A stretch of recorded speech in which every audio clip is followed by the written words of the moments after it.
This is The Gorge. It's a podcast where my friend Sara and my friend Othar and I gorge ourselves on overanalyzing a game or topic or something. And this week we are talking about a lot of games or things or something. Because it's video game Christmas, guys. Yeah, happy E3, everybody. Well, E3 has come and gone. Today, actually, it is Thursday, the 14th, as of recording. This will probably go up in a day or two. And they literally just closed the show, like maybe 4 hours ago. It literally just ended. And so we are going to sit around and talk for God knows how long. Probably like under 3 hours, but well over two. There was a lot to talk about. Buckle your asses in, because you know how much we all love to talk.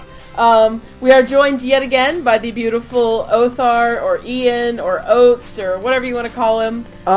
It's all good. Othar, this is your third episode in a row that you've joined us on, which means next episode you get a free Sunday. Oh, delightful. Thank you. I'm glad somebody rewards me for my hard work. Your efforts. I mean, you did have our secretary punch your card, right? You've gotten the punches for every week. Pretty sure. Cool. Okay. I lost it in my wallet, but I'll double check. That's okay. cool. We'll honor it no matter what. Don't worry. Oh, thank you. So yeah, a lot happened. A lot happened. Not all of it good. In fact, some of it terrible. But there was a lot of good stuff.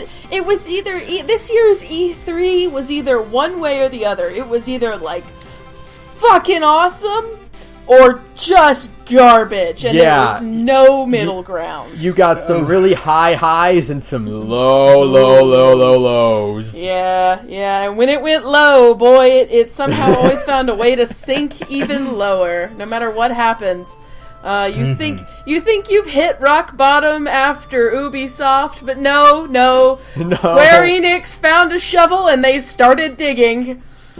Whoops. Yeah, I still don't think it even hit the core quite as hard or as deep or as long as EA did. EA. Oh yeah. We'll actually be able to get into them pretty quickly because the schedule is usually like we do every year. We just go through each conference in chronological order. Yep. So there were So let's just start off at what I would think is the lowest point of the entire E3 2018. I agree. When I was thinking about us doing this podcast on my drive home from work today, I was thinking we should just do a bit where we say hey, so we're gonna start with the Microsoft conference because what EA conference? It was the only conference I was legitimately tempted to just turn off. Yeah. And the only reason I watched it all the way through is because, we were doing a podcast about it. I actually passed it. I skipped it. I didn't watch it. It was abysmally bad. The years we've been doing this, I've never actually given a failing grade to any conference. So this is the first time I actually give a failing grade to a conference. Yeah, when me and Sara were watching it, we were both ever so slightly tipsy, and by the end of it, I was drunk, but I felt completely sober because EA was that much of a buzzkill. It was legitimately it was the opposite, unhype. It actually killed your enthusiasm for video games. Yeah, it actually somehow managed to generate negative enthusiasm. Between the Star Wars game that they announced but didn't show. It was a non-announcement. They announced but didn't show. The fact that Anthem is going to completely and totally obliterate BioWare, and we all know it. Yeah. And sports games, just more fucking sports games. It's like a non-showing. They might as well have not. They might as well have not even come.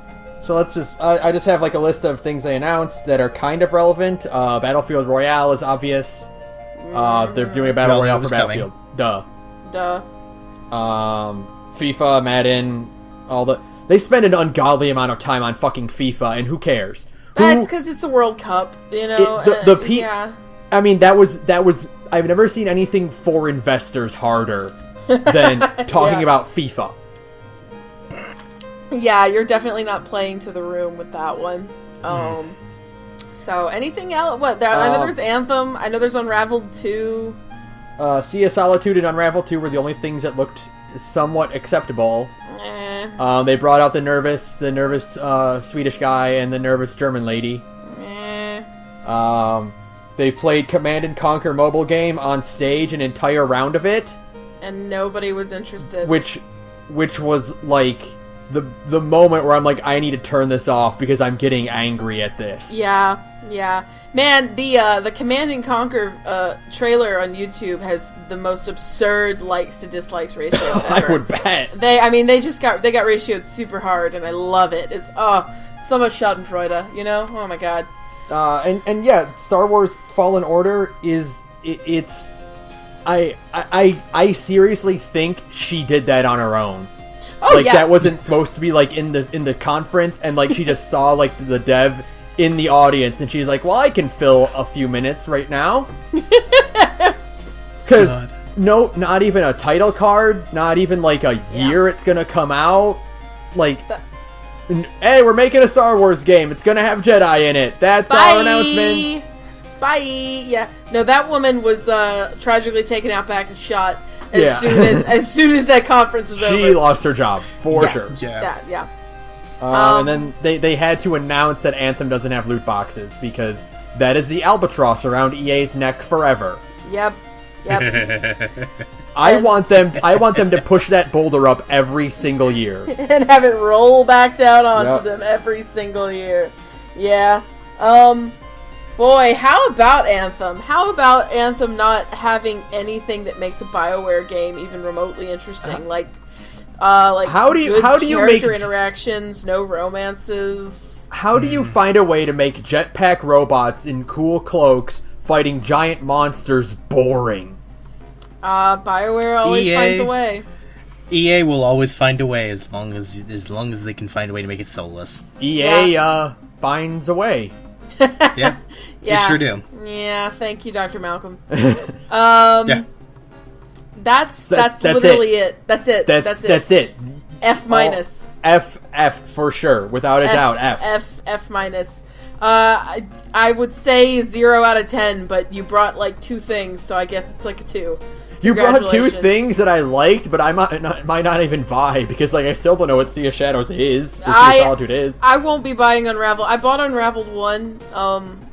It's fine. I don't really. I mean, like we'll never do an indie episode about it because like I feel just a lot of nothing toward it. It's fine. It's pretty. It's just kind of your standard 2.5D indie side scroller. That's it.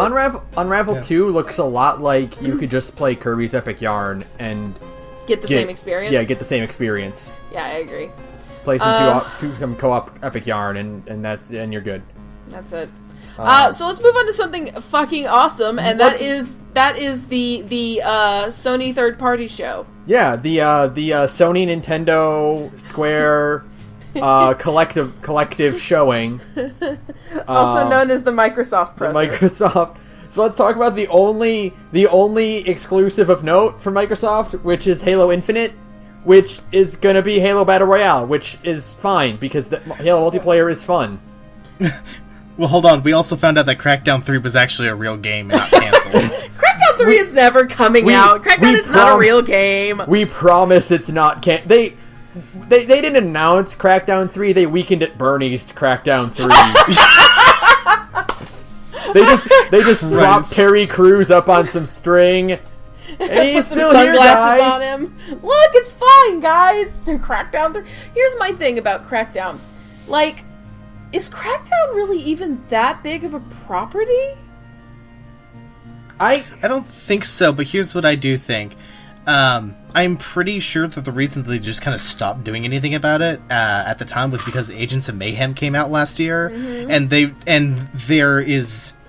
something about post Saints Row 3 that has such a very strong like overlap with Crackdown's like entire aesthetic and gameplay that they just like let it sit. Yeah, they just shelved it for a bit. Man, Microsoft can't get a win. No, I mean with their exclusives. Halo Infinite will be fine. I'm sure it'll be fun. I might if I have like access to it, I'll play it. But I'm not buying an Xbox for it.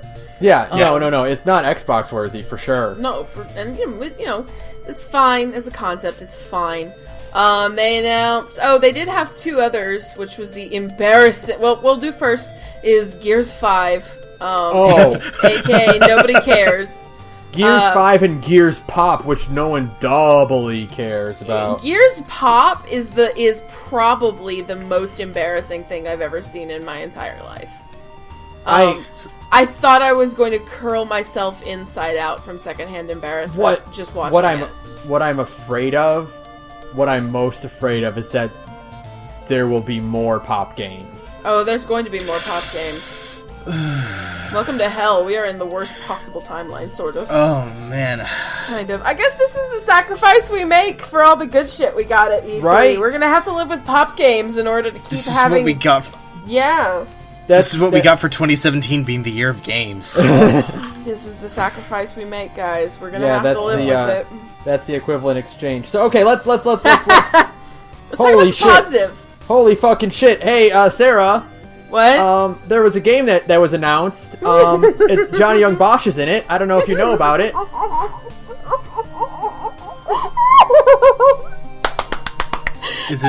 Is it Devil May Cry? It's Devil Might Cry. So in a shocking announcement, Sara might cry.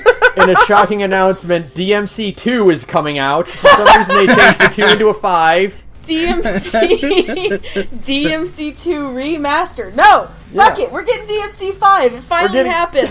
Oh my god, the leaks were true. Most of the leaks were true. A couple of the leaks weren't true. What if that guy got banned for it?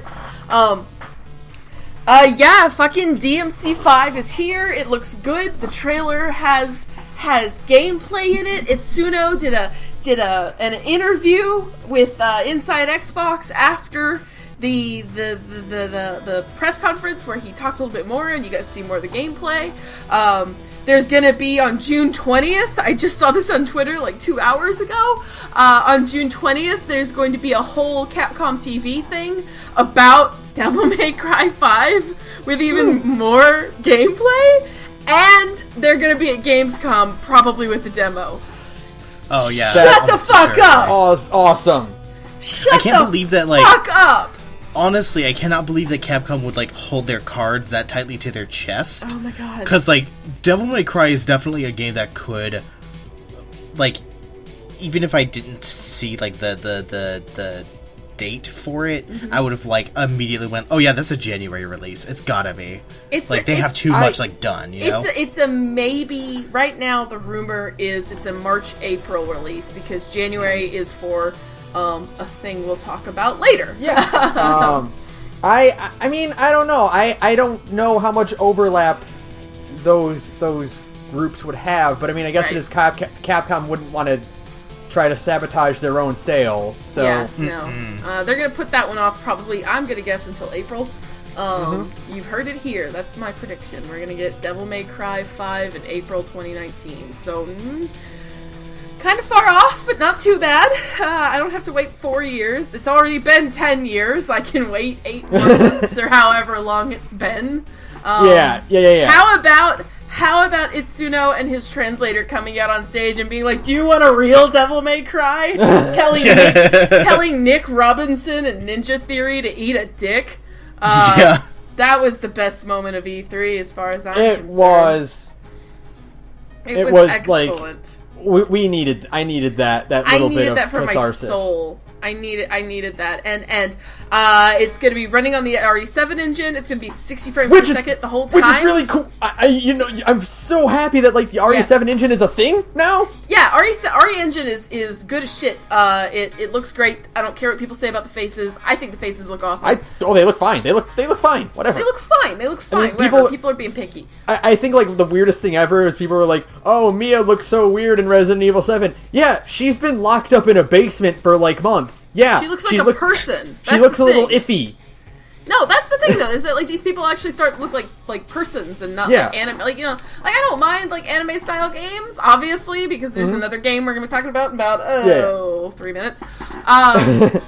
More than 3. Sarah, we have a lot to go through first before we get to that. I know, but like, man, it's just 60 frames per second, running on the RE engine, 3 playable characters, Virgil's back. What else? All of the old voice actors are back, so that's Ruben Langdon, Johnny Young Bosch, Ruben Langdon doing the mocap, still facial capture for them. Fucking Dante now looks like a one-for-one like Ruben Langdon. It's great. Nero looks like Johnny Young Bosch. Like, it's fucking awesome. Nico is great. I love her. Mm-hmm. You can surf on your robot arm, so get fucked, Big Boss. Like, and there's the robot arms means there's multiple different kinds of robot arms, which means we can have style switcher. Juggling combos are back in a really big way. I mean, everything I saw in the gameplay, just that there's this one little shot in the trailer where Nero like whips around and he like effortlessly pops something up into the air, and I was like, "That's Devil May Cry. That's your Devil May Cry. That's your fucking Devil May Cry with your juggling, and you're keeping people in the air for like 5 minutes, and he, like, at one point in one of the Itsuno demos, he like shoots a guy into the air and he knocks him back down, and then he shoots his arm at him and explodes out into different directions. Fuck off! How cool is that? Nero has this cool fire claw attack thing with his it's called the Devil Breaker. It's not his arm, which is a great name for something. It's a great name. And so I don't know what that means for Nero's Devil Trigger, because his Devil Trigger is in his arm.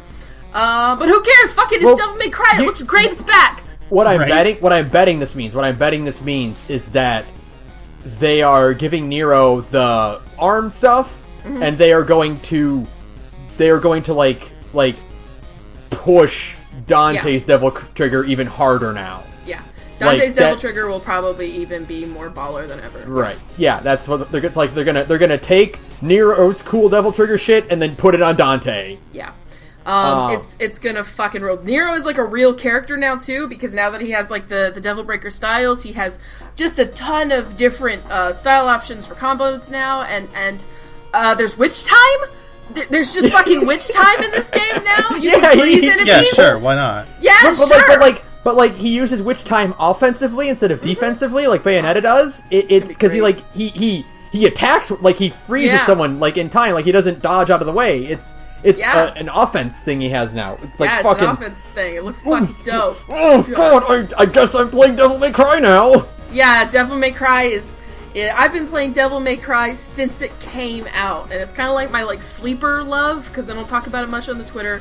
I don't really talk about it much on the podcast. I have literally been playing Devil May Cry since release. I've never missed a game. I've played every single one of them. Devil May Cry is like one of my truest video game loves, and it's easily like the hypest thing I've ever seen in my entire life. Fucking even if you are not a fan of Devil May Cry, you watch that trailer and you hear that fucking song and you're like, yes, video games. Yeah. I was very excited, and I've only ever played Devil May Cry 1. It's so good. My only concern is, I really hope that, even though it is a very much dead franchise, we get like the Gajinka Alice store, like like designed from Beautiful Joe. I would like just to give you a little bit of something. So everyone is talking like, okay, well, what is going to be the burn on DMC Devil May Cry? Like, what's going to be the diss?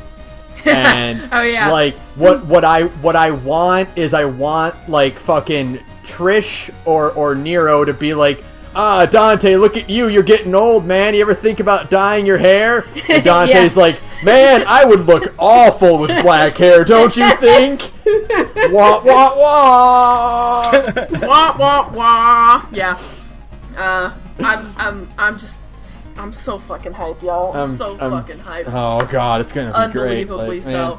So let's talk about something else, because I could literally do this for another 40 minutes. Let's slow down a little bit. Let's slow down a little bit and talk about the other guy with the cool prosthetic that was announced at Microsoft. Let's talk about Sekiro Shadows Die Twice. Holy shit! Yeah. Oh man, I was so excited the very second I saw a person's face, and I was like, that's a FromSoft game. Oh shit, that's a FromSoft game. Oh no, what is this gonna be? Yeah. It was hilarious, because when I got onto the call with so we did, what the Gorge does is we all get together with Saturn and Oates and others, and we get on a Discord call and we watch the conferences together and we talk shit the whole time. And I got onto the call a little bit late, like my connection was giving me problems, and so just as I get onto the call, I hear all of you guys going, "It's a FromSoft game!" It was great! And it was like total like sitcom, like you're trying to get your connection set up, like you're trying, like you're missing the big hockey match, and you're trying to get your satellite set up properly. Yeah. Everybody else is freaking out. You guys are all like, "You're missing it. I'm like, "I'm trying. Please stop." Fucking. Okay, so this is great because they've already announced there is no stat building, there is no classes, you are given all your tools at the beginning, and it is you are organically building your character based on just what you want to play with, which is like awesome, and like I'm really excited to see what this is. This is a FromSoft game where you have a grappling hook and you can latch onto things and hookshot your way around an environment, and jumping is a much bigger part into the battles. You can actually jump for starters. Yeah. Yeah, you can jump for one. This is just like, you know, we people wanted Bloodborne 2, but like, holy shit. This is pretty good. This is a pretty good alternative. We didn't know we wanted this. Yeah. I'm so happy. It's literally like feudal Japan meets Fist of the North Star. It's so good. It's gonna be good. They said they're gonna they're retooling their death mechanics. I don't know what that means. I didn't read the article. I don't think the article we kind of saw a bit of it in the trailer, and it kind of looks like you respawn right where you died. Yeah, it looks like you die, and like I'm assuming there'll be like a penalty. Maybe you lose. I mean, well, like, there's no leveling up. Then what would you lose for dying? And I don't know. We'll see. We only just got the trailers in a little bit, but it's still incredibly exciting. Looks great. And I mean, it's fucking FromSoft, so maybe it'll finally be a FromSoft game I can play well. Whoops. Yeah. It looks. We'll see. I'm very excited. I'm excited. What's so next? there was some smaller stuff that's still kind of cool to note. Dying Light 2. We'll see we'll see how that plays out with their emphasis on like dynamic like world building. Yeah. Mm-hmm. I mean, from what they've shown, like, that's impressive, but, like, is that going to be, like, 4 or 5 choices you make, or is that literally, like, everything you decide, you know? Right, yeah. Like how well can you pull that off? Yeah, exactly. But it was nice to see Chris Avellone again. We all love him. Pretty much as soon as he walked on stage, we were all cheering, because everybody loves Chris Avellone. Yeah, I distinctly remember the mood of, like, when we were just like, Dying Light 2? They're doing a Dying Light 2? Forgot about that. And then Avalon showed up. We were just like, oh, okay. We can turn this around. All right, cool. Chris Avellone has the power of a FromSoft logo. Yeah. What else was there? What else? I like kind of like the de-emphasis on like the zombies and more emphasis on like humanoid stuff, because it's kind of, we definitely get like an after the end zombie game, like after the zombies are all like mostly cleared out, like which is kind of a cool idea. Shadow of the Tomb Raider somehow looks worse than Rise of the Tomb Raider. I don't know how they did that. They've made the same game 3 times in a row now.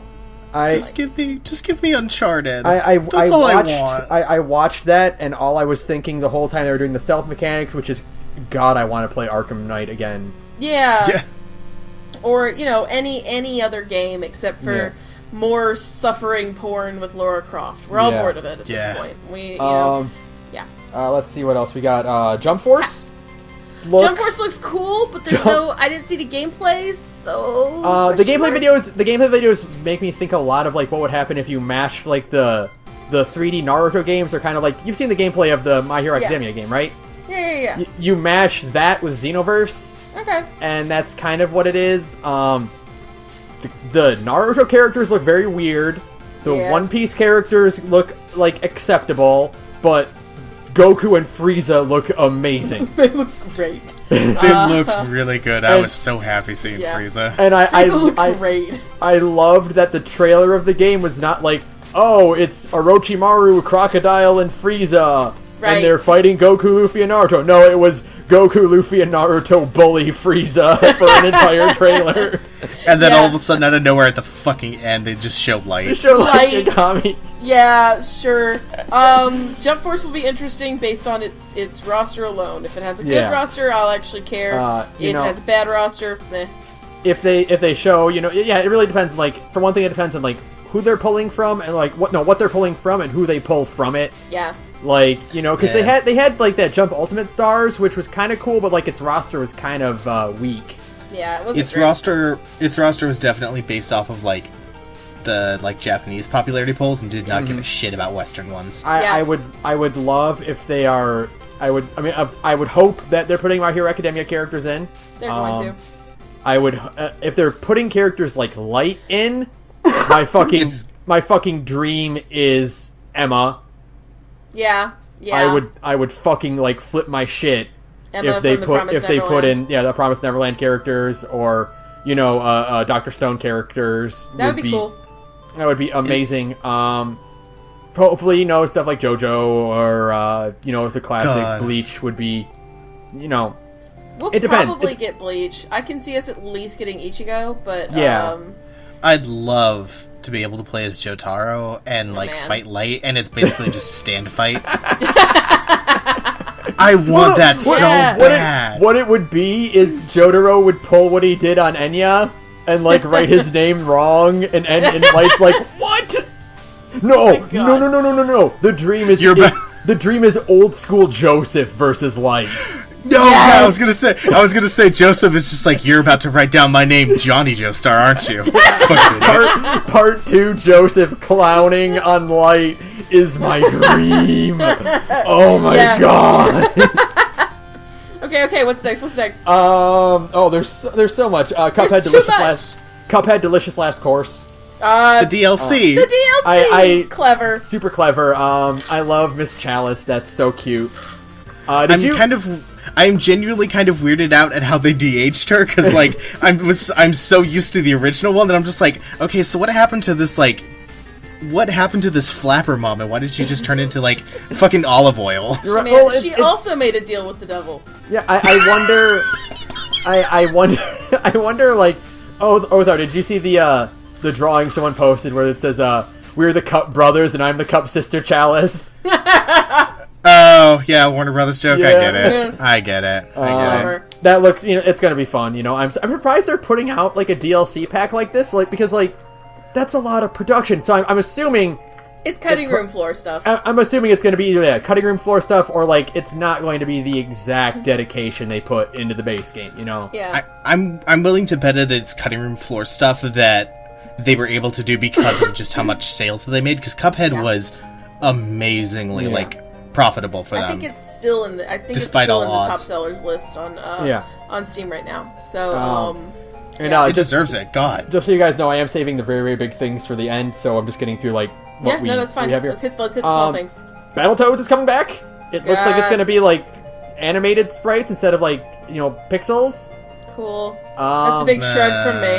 Yeah. I don't think we need another Battletoads. I think Rare's dead. Yeah, Rare is dead. The talent behind the original Battletoads is long gone. We don't really need another one, right. But whatever. Session is not Skate 4. That's all anybody cares about. Session. They showed a skateboarding man. They showed a skateboarding man, and it was like, "Is it Skate 4? Is it Skate 4? Oh, it's what? Oh, yeah." You should have seen Twitch chat. I was watching it on Twitch on my TV, and you should have just seen Twitch chat. Just go Skate 4, Skate 4, Skate 4, Skate 4. And then when it wasn't Skate 4, it was like, aw, you could actually see the sigh in Twitch chat. So, It was so sad. Tragic. Next. Tunic looks adorable. Oh, yeah. Fox Zelda. Right. Fox Zelda looks cute. Fox Zelda, Stories Junior, basically. Oh, yeah, Stories Junior, yeah. Hyper Light Drifter for kids. Yeah, it's nice that the cute fox that Casey Green draws got her own game. Clever. And then they had Ori and the Will of the Wisps. Ori was great. That last year. So it looks great. It looks like a good Ori game. Yeah. And then we also had fucking Tales of fucking Vesperia remastered. Oh my god! Finally, holy shit! It's finally here. Finally! It took so long. We finally have an English version. DC Douglas confirmed on Twitter the other day that he is coming back as Alexei, which means So they are dubbing it. Holy shit! Yes. Yep. They actually are dubbing it. I know, it's incredible. I don't know if that means Troy Baker or does that mean Matt Mercer. It doesn't matter. They sound exactly the same. But I'm curious. I'm curious. They got Matt Mercer to replace Kanji in Ultimax, and nobody noticed a difference. Now my fear, my big fear is Right? that the dub for First Strike Yes. did not have Raven's original voice actor. It had a replacement. Right? Because I think his original voice actor is like a radio host. Yeah. So he's not like a dedicated voice actor, but I think he might be now because like I checked his roles and he does a few other stuff. Okay. So like my fear is like I pray to God they do not pull a Chie and redub everything for him. I doubt they'll pull a Chie. What they might do is get a sound-alike for the new dialogue options. Or for the new dialogue. Yeah. And so occasionally he'll sound weird. I mean, it's still Namdai. They're still cheap. They won't hire a voice actor to redub the entirety of a game, you know? Because they're Namdai. They're cheap as shit. That's what they do. That's how they stay afloat. And the other fear is no one knows who Judith's voice actress is, so... yeah, maybe they might get somebody new for her. They might get a replacement. Who knows? That's fine. There's plenty of good voice actors out there. Judith is not nearly as iconic sounding as Raven. So. Yeah, like I would be way more disappointed if Raven got replaced because his voice is just like his English voice is just so it's great. Perfect. Yeah, it's great. It's just the PS3 content. I hope that means we get all the old PS3 DLC. I hope they're not charging $60 for this. This is my one fear. I mean, I'll pay $60. Yeah, I just don't want to. I just don't want to. But it's too good to pass up. Like fucking. It's too good to pass up. Fuck. Yeah, but hopefully this for so long. Hopefully they just do a Hyrule Warriors Definitive Edition, and it says here's the DLC. It's in the game already. Yeah, that would justify a $60 purchase for me. I would actually pay $60 if it had all the old costume DLC from back in the day. The Definitive Edition for Hyrule Warriors should be like the going forward for remasters like this with like DLC packs. It's just here it is, here's all of it, and you don't have to pay a cent for anything more. Yeah, that's how you justify a $60 price for a remaster. Yeah, I agree. Otherwise, I mean, fuck, it's Tales of Vesperia. It'll give us an excuse to talk about Tales of Vesperia again. Tales of Vesperia is a good game, guys. It's a very good RPG, and there's a lot damn more... Damn good JRPG. There's a lot more this one adds. I know. I will have to take your word for it. You should actually play it. It's pretty damn good. It is. Yeah. There is one more. What's that? Cyberpunk 2077. Oh my god! Oh fuck. Shit! I forgot about that. Yeah, that's you right. guys forgot. I forgot they announced that at the end of Microsoft. Of all fucking things. How did Microsoft get all of these pulls? Like, what the fuck happened? Microsoft realized that they didn't have anything to talk about, so they just sniped everybody else's multi-platform stuff. That's exactly for sure. what it is. Oh my god! And the other thing is, there's stuff that's not on this list because it comes up on other lists that I figured it was more important on. Okay. So, like, there's still a lot of games that we haven't talked about from fucking Microsoft, but yeah, fucking Cyberpunk 2077. It's real. It's coming. It happened. I knew it. Nope. Nobody fucking believed me when we were talking about this last week. I was like, Cyberpunk is gonna be there, and you were all like, no, Cyberpunk's not gonna be there. I'm like, Cyberpunk is gonna be here. And what do you know? Cyberpunk is fucking here. There is not only a cinematic trailer, but there is behind closed doors gameplay going on right now. People I've heard it's a open world game that is vertical, which yes, yes! So good, so juicy. That sounds nice. Great. I heard the creative characters is robust and rock solid. You there's no classes. You kind of warp your own class based on just what you want to upgrade yourself with. Backstories are based off of dialogue. I love this. Backstories are based off of dialogue choices and mold versus the options you take. So it sounds it sounds like I love Saints Row 3 dialogue. I know, exactly. So it sounds like there'll be like quests associated with the backstory you invent for yourself. I trust CD Projekt a great deal. Yes. Witcher 3 is phenomenal. Yes. They know what they're doing with their games. Fucking that trailer has like the aesthetic. Holy shit. I love that it's in the daytime. So one of my favorite things is that they didn't. It would have been too easy and too cheap for them to put it at night and be like, oh, look, flashy neon lights and your standard, the cyberpunk aesthetic that everybody knows. But no, CD Projekt, they shot, finger quotes, the whole thing during the day, and so you get an idea of what just the day-to-day reality for people in this big city looks like. I think that is genius. It's good shit. It's a smart aesthetic decision. It gives you an idea of like, oh, this is like a real, fully fleshed out world and not just your standard boring, like, oh, seedy, dark, always nighttime cyberpunk city, like that's too easy. Right. It looks great. I'm super excited to get into this. Like, that's Cyberpunk has the potential to completely destroy our lives. Yeah. Oh yeah. More than Fallout 4 did. Like, which is saying something.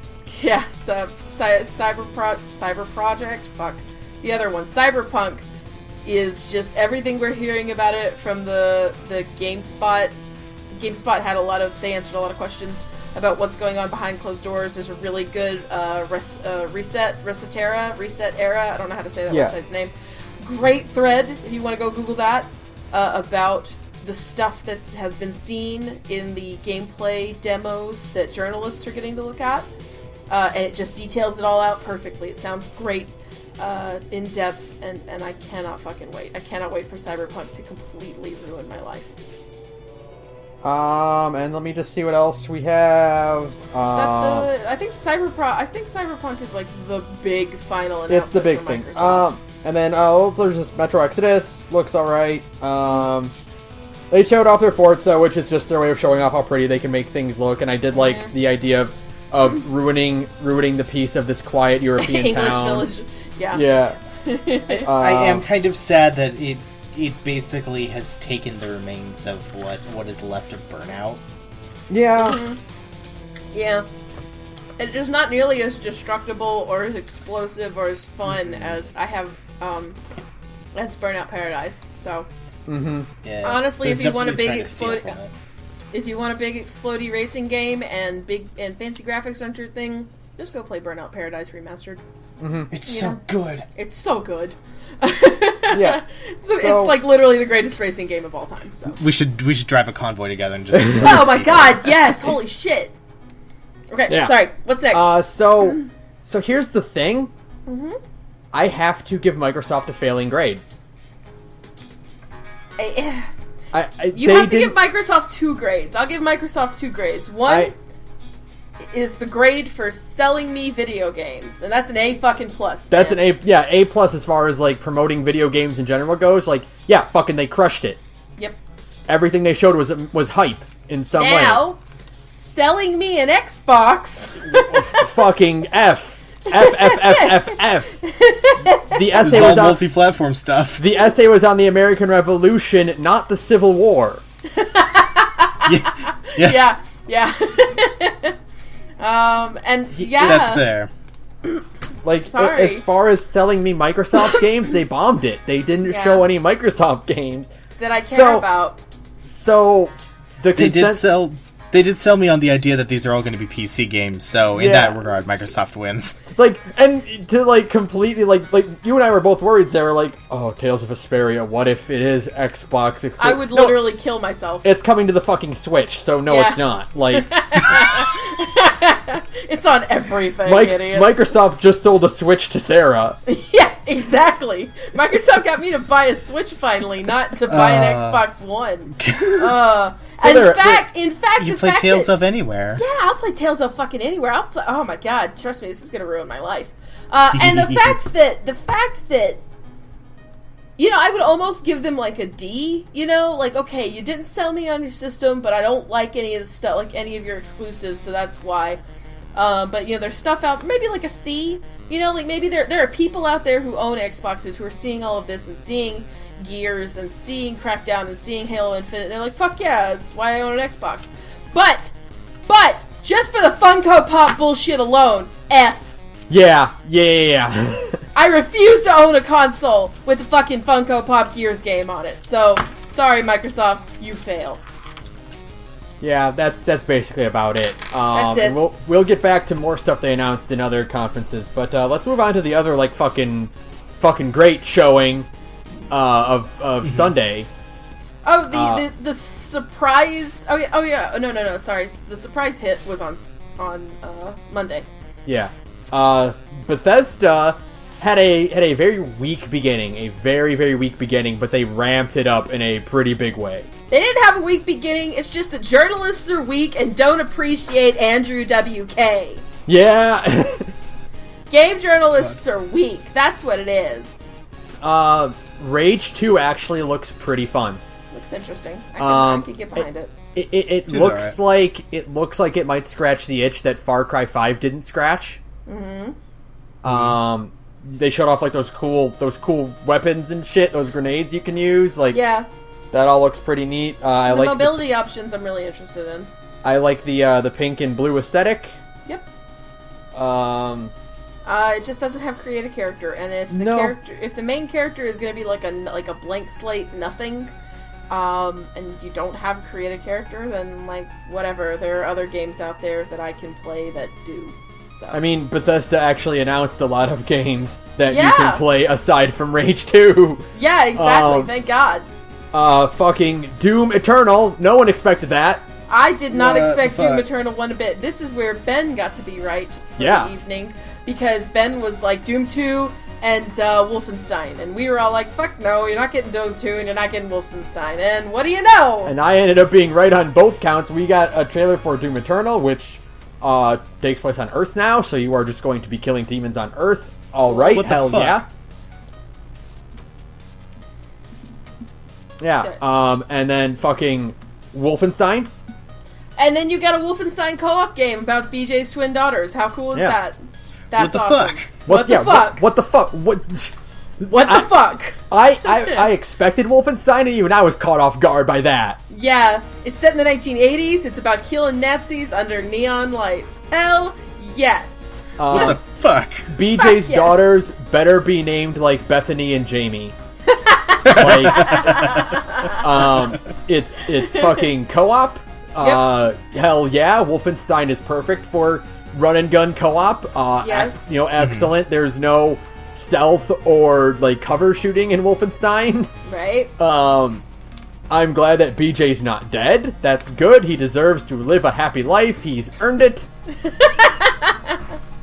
Let the man grow old with his wife and daughters. Leave BJ Blazkowicz alone.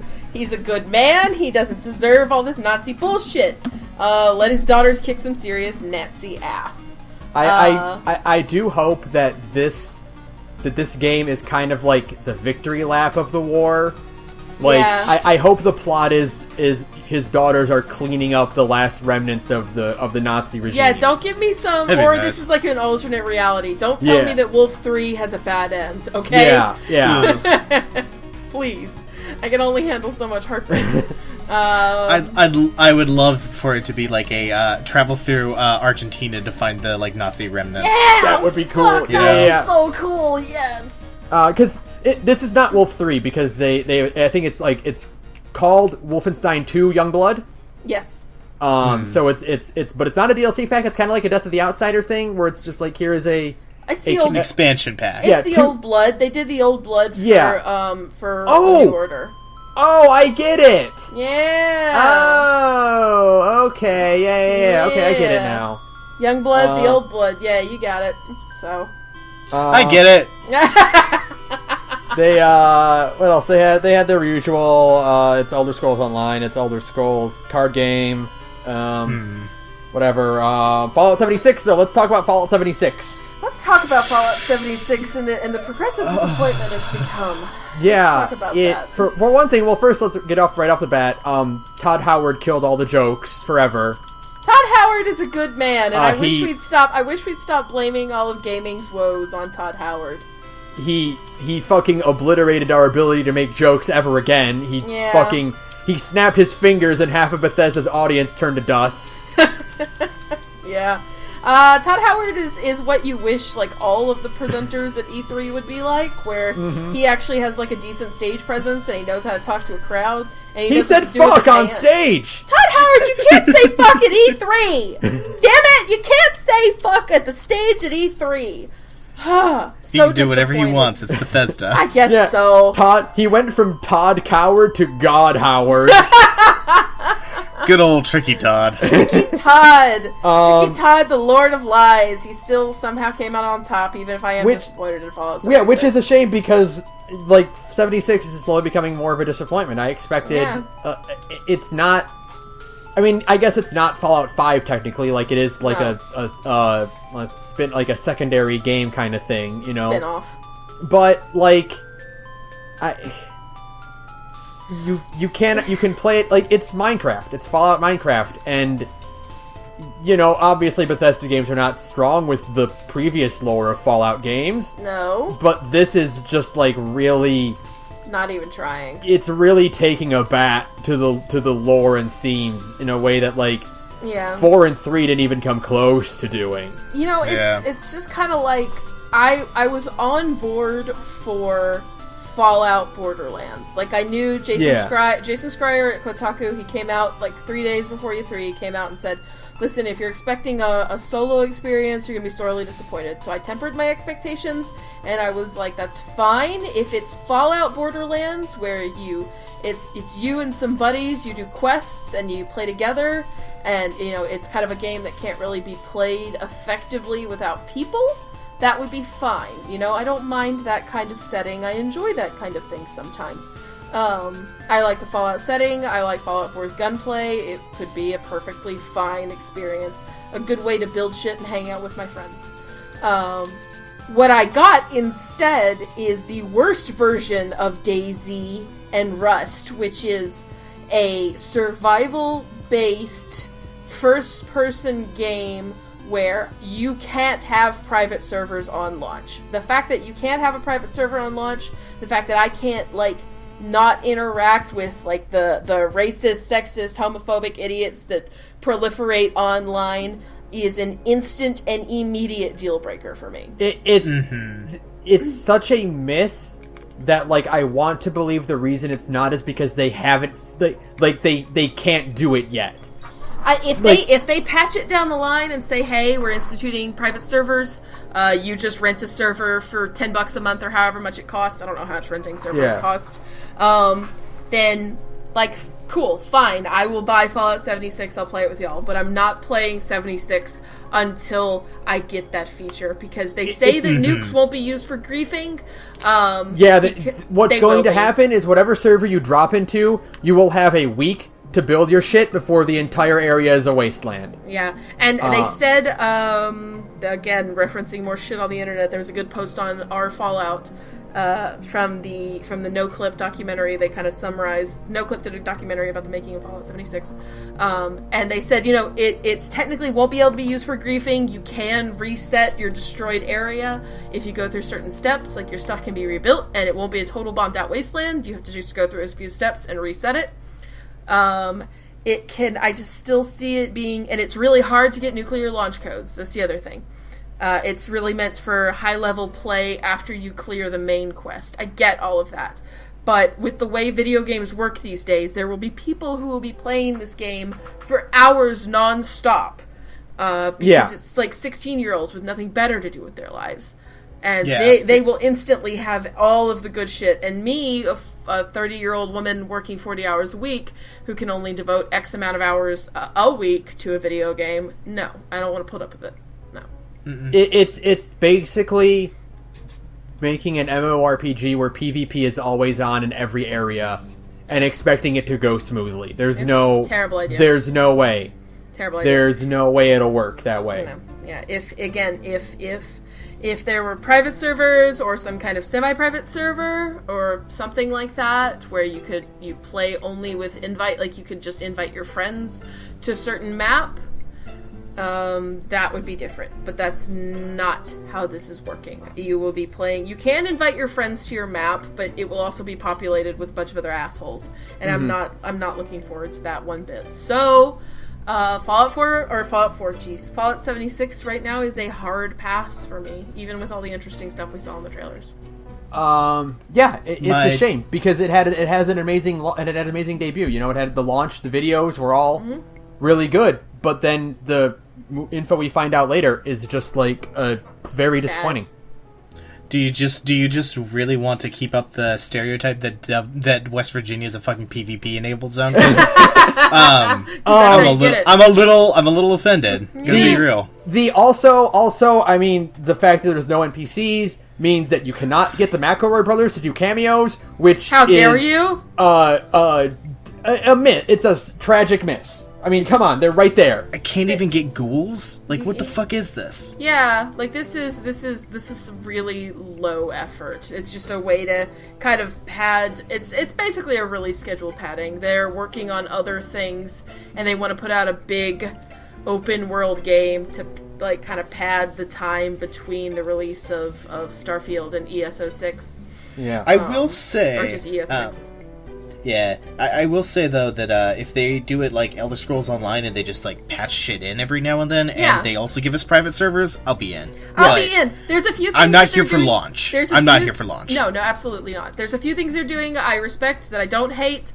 There are microtransactions. They're not loot boxes, and they are just there to fund the servers. It's all cosmetic stuff. It's not, like, weapons or anything like that.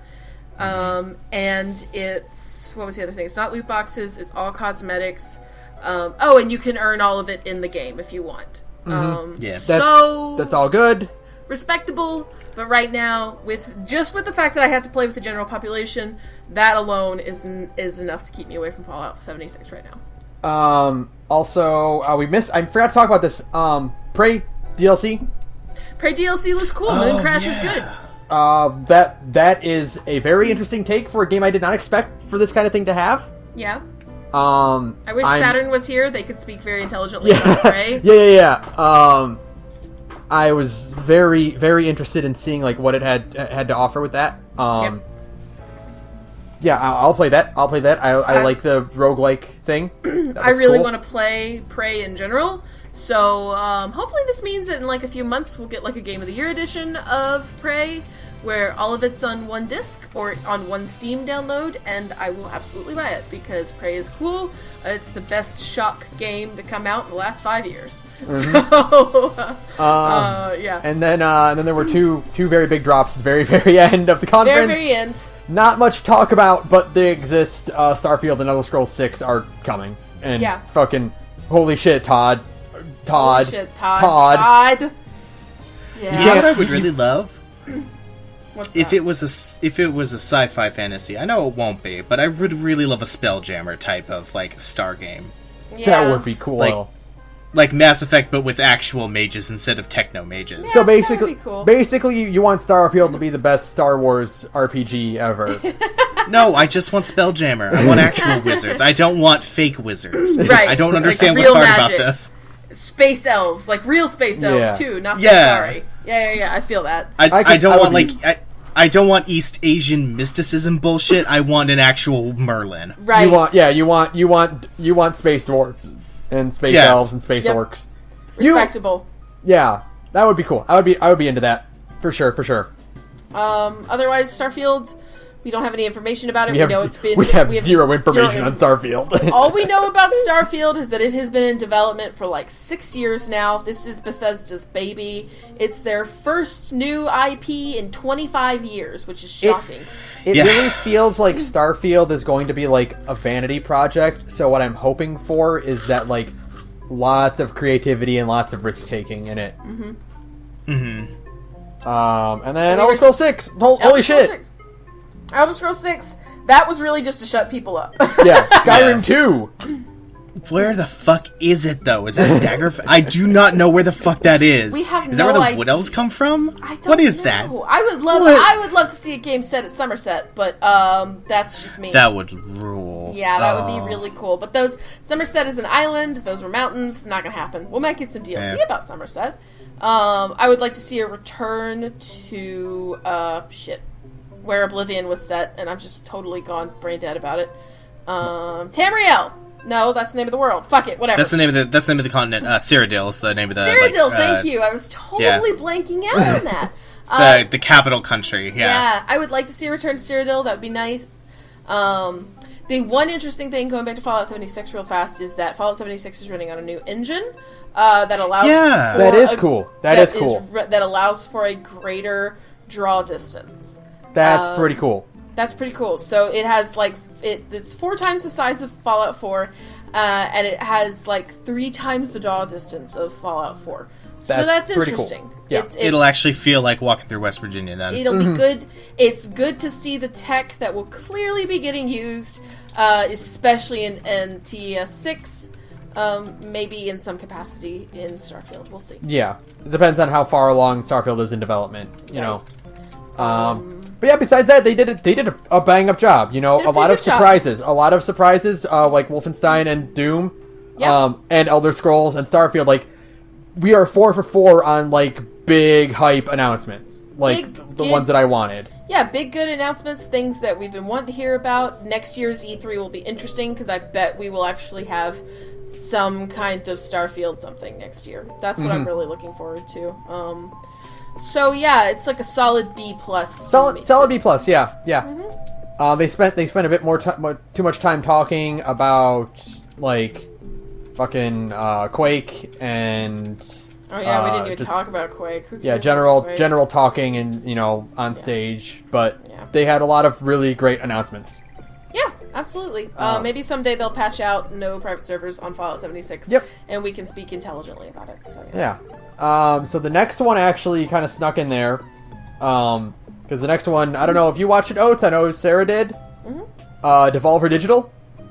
Devolver Digital was just kind of a nothing press conference. They literally only announced 2 games. They announced 2 games. I was not expecting this to be an arc. Yeah, there's a plot arc going on now. Next year will be Robo Lady. The lady should be Robo. Nina Struthers. Yeah, Robo Nina. It was good to see her. It was good to see her again. She's my wife. It wasn't quite as goofy funny as the first year was. Yeah. But they had some good bits in there too. She's got such a fucking evil Stage aura presence around her. Yeah, she's pure evil. I'm in love with her. She's my wife. My friend Pedro looks pretty cool. Looks fun. So I've heard someone say it's basically the real Deadpool game. Yeah. Which I can get behind. The bullet reflecting and weird ballet acrobatics you can do look like a lot of fun.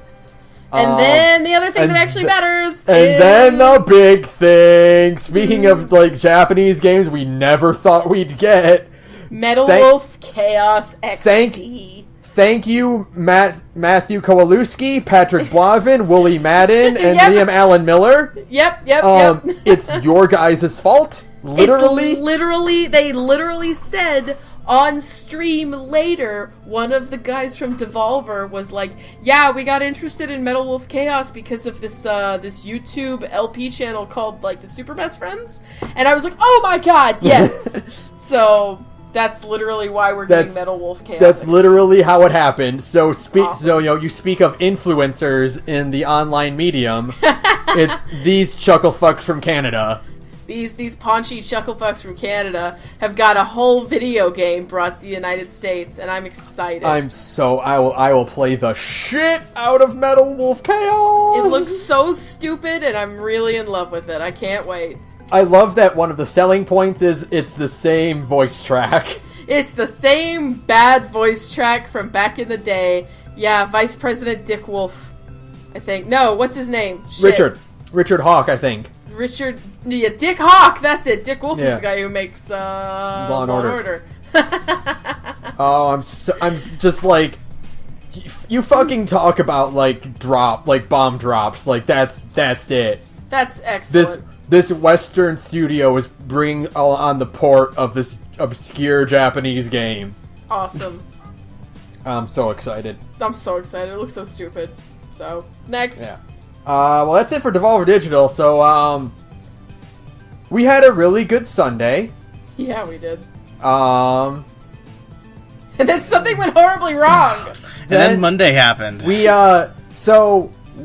ended Sunday. We were like, holy shit, Microsoft and Bethesda crushed it. This is what Microsoft had an amazing press conference. What the fuck is happening to our world? If this is what Microsoft is going to do, imagine what Square Enix and Ubisoft will announce. Oh no! Oh no! Oh my God! No! What's wrong with your conference? It was pretty bad. Square Enix was almost as shameful as EA. Honestly, I don't think there's much we can actually, genuinely say about Square Enix. Square Enix has 4 bullet points for me. Yep. I wrote down. Dragon Quest XI, Toriyama. Looks good. I'll pick that one up. Yep. I like Toriyama's art. I like RPGs. Yeah. DQ11 is Dragon Quest is if you like old school JRPGs, like ball-bustingly hard, just kind of because of the grind, not so much because of the challenge. Dragon Quest XI is for you, and that is exactly the kind of JRPG I like. I'll be getting DQ11. So. Babylon's Fall was nothing until we saw From Software logo. No, not FromSoft. That's Platinum, isn't it? Oh, it's Platinum. It's Platinum. You're right. It's Platinum. It's Platinum. Which is Platinum, the exact same reaction from us. Which is, what's this? Some kind of weird night game? I don't know what is this like? That's Platinum. Is this a trailer for is this Octopath Traveler? What the fuck is Platinum? Oh my God! And we all started paying attention. And then one guy got his arm cut off, and the other guy hit the guy with his cut off arm. Yeah. And I was like, shit, yeah, I'm in. Yeah. Sign Platinum. Fuck up. Sweet, sweet Platinum video games. Yeah. Platinum breaking free from breaking free from doing the Nickelodeon art they had to go through. Mm-hmm. Yeah. Back to making full-fledged real games. So cool, awesome, yeah. Thank God. That looks good. The Quiet Man. The Hushit Dude. The Quai Man. Mr. Silence. The Man with No Words. Vaguely racist E3 trailer. The deaf racist man. Oh no! What are you doing? Oh no, baby! What is you doing? Oh no! You go from an FMV to a 3D models, and it's and they're really ugly 3D models. It's a downgrade for sure. Mm-hmm. I mean, there's nothing else to say besides what is this? Is it like a beat 'em up? I'm guessing it's a weird urban beat 'em up thing. I can't wait for this game to come out and then for Square Enix to be regretfully, this game did not meet our exorbitant sales expectations, and thus we are shuttering the studio. Yeah. Oh, yeah. That's what it is. That's what's going to happen. And then the last one here is this was pretty much every show, but I just want to get it out of the way. Just Cause 4 is coming. Tornadoes are in it. Oh God, do you think they could push the tornadoes aspect in Just Cause 4? Hey, do you guys know it's going to have tornadoes in Just Cause? Hey, do you know Just Cause is going to have tornadoes in it, Ian? What? Cause, it's going to have tornadoes in it. Did you know that? Does that mean dynamic wind mechanics? Tornadoes. Yeah, it has tornadoes in it. And dynamic wind mechanics. Hey, Ben. Hey, tornadoes are going to be in Just Cause 4. Really? Do you think they would have announced that, I know. Weird they didn't show it off at all. Can't believe we didn't see it at all. It's crazy. Fucking 75% of those, every trailer we saw for Just Cause 4 had a tornado in the background. Question, I live on the West Coast. What the fuck's a tornado? it's actually when the sky falls down and spins really fast and tries to kill you. Ah. It sucks, yeah. Awful. Yeah, it sucks. We get them down here in the south a whole lot. It blows. We just get volcanoes. I know, man. That sounds radical. But that's literally it for Square Enix. I'm not even counting Kingdom Hearts because they showed the Kingdom Hearts trailer at fucking Microsoft. Sony. Yeah, they showed it. They showed it at 3 different places. It's guys. Well, they showed one big trailer at Microsoft, which showed off A New World, which showed off Frozen. Then they showed more or less the same trailer at Square Enix with a few new scenes, but whatever. So that doesn't count. So doesn't count, guys. Sorry, that's the sound effects were still muted it was a little weird. bit. So what I'm hearing and what I think it is that they did it because they wanted you to focus more on the Utada Hikari song. Mm-hmm. Because they show up when the song is not playing. Right. but it still does sound like weird and unfinished. It sounds broken. Yeah, it's just Yeah. like, what's going on in this trailer? Like, everybody I know thought that there was something wrong with it. Yeah. But no, they decided to do that every time. It was bizarre. Yeah. But yeah, so besides that, like, that was, like, it was a half hour long. Yeah. It was supposed to be an hour long, by the way. I don't know what happened. Like, I don't. there was no, like, I know 7 was, like, completely redone. Like, they scrapped everything on 7, but, like, not even, like, a title card, not even, like, a, hey, we're still working on it. Like, here's, like, a quick vignette we put together. Yeah. Nothing for 7? Nothing for 15? Nothing for 15. What was the other thing they were nothing for the Avengers game? Yeah, no, like, I didn't expect it. I was hoping for it, but, like, yeah, not even like the same trailer we saw earlier. Like, yeah, nothing? There's nothing, not a single thing. I wasn't- swear, I think they forgot half their presentation. No Deus Ex information. Nope. They showed off some 14 stuff, but, like, you know, Who cares? nothing else happened. Yeah, at this entire it was conference. Weird. I literally think they forgot half their presentation back in Japan. Like, that's my only explanation. I love the idea of a food fight scenario. Where they just were missing all of their content and they had to rebuild half of it. Yeah, and they only had like 2 hours before the big show. They're like, what do you mean you lost the flash drive at the hotel room? Well, what do we have saved on the hard drive? Oh no, it's only like 4 trailers. Well, The fuck it. Quiet Man? We have the Quiet... Oh, for fuck's sake. We made that one as a joke. We lost the briefcase at the airport. No, they scanned it, like, it hit the metal detector and they wouldn't let him pass with it. Like, oh, you there's can't have this there's on a Square Enix guy who's just, like, stuck there, like, checking his watch, just like, oh, I'm late, oh. He got home alone. They all just left without him. halfway to Japan, the CEO of Square Enix is looking around, or halfway to LA from Japan, CEO of Square Enix is looking around like, where's Hiroshi? Oh my god, we left him back at the office. They're like, hey, our conference is on the 18th, right? Yeah, the 18th, yeah. Okay. Alright, cool, I booked my flight for the 18th. Alright, yeah, you're good. Cool. And then they all get there, and they're like, where's the dude with the fucking briefcase? That's what happened. God. Such a night. So bad. I still can't believe they announced a big fucking expansion for Final Fantasy 15, and they didn't even have footage for it. Like, what the fuck is going on? Square Enix is, like, dying at this point. It's got really bad lately. Well, it's not dying because they have 14 and they have 15 and they have Kingdom Hearts. Like, they're going to be fine financially, but it's like they have stuff to show and they didn't. They've been making really odd business decisions lately. Like, oh hey, this goes back to like to Microsoft and to the PC conference and now to Square Enix. How about the fact that they fucked IO over, and then they let IO go, and then IO got picked up by another publisher, and they're immediately like, we're back, bitches, with a really radical Hitman. Like, yeah. Like, what a weird business decision to just let this, like, you fuck this whole studio over, and then you let them go, which is always a bad decision, because they came back, and look at them now. They're going to sell great, because Hitman, the new Hitman game, is going to be a full video game. It's not going to be episodic, but it's still going to have...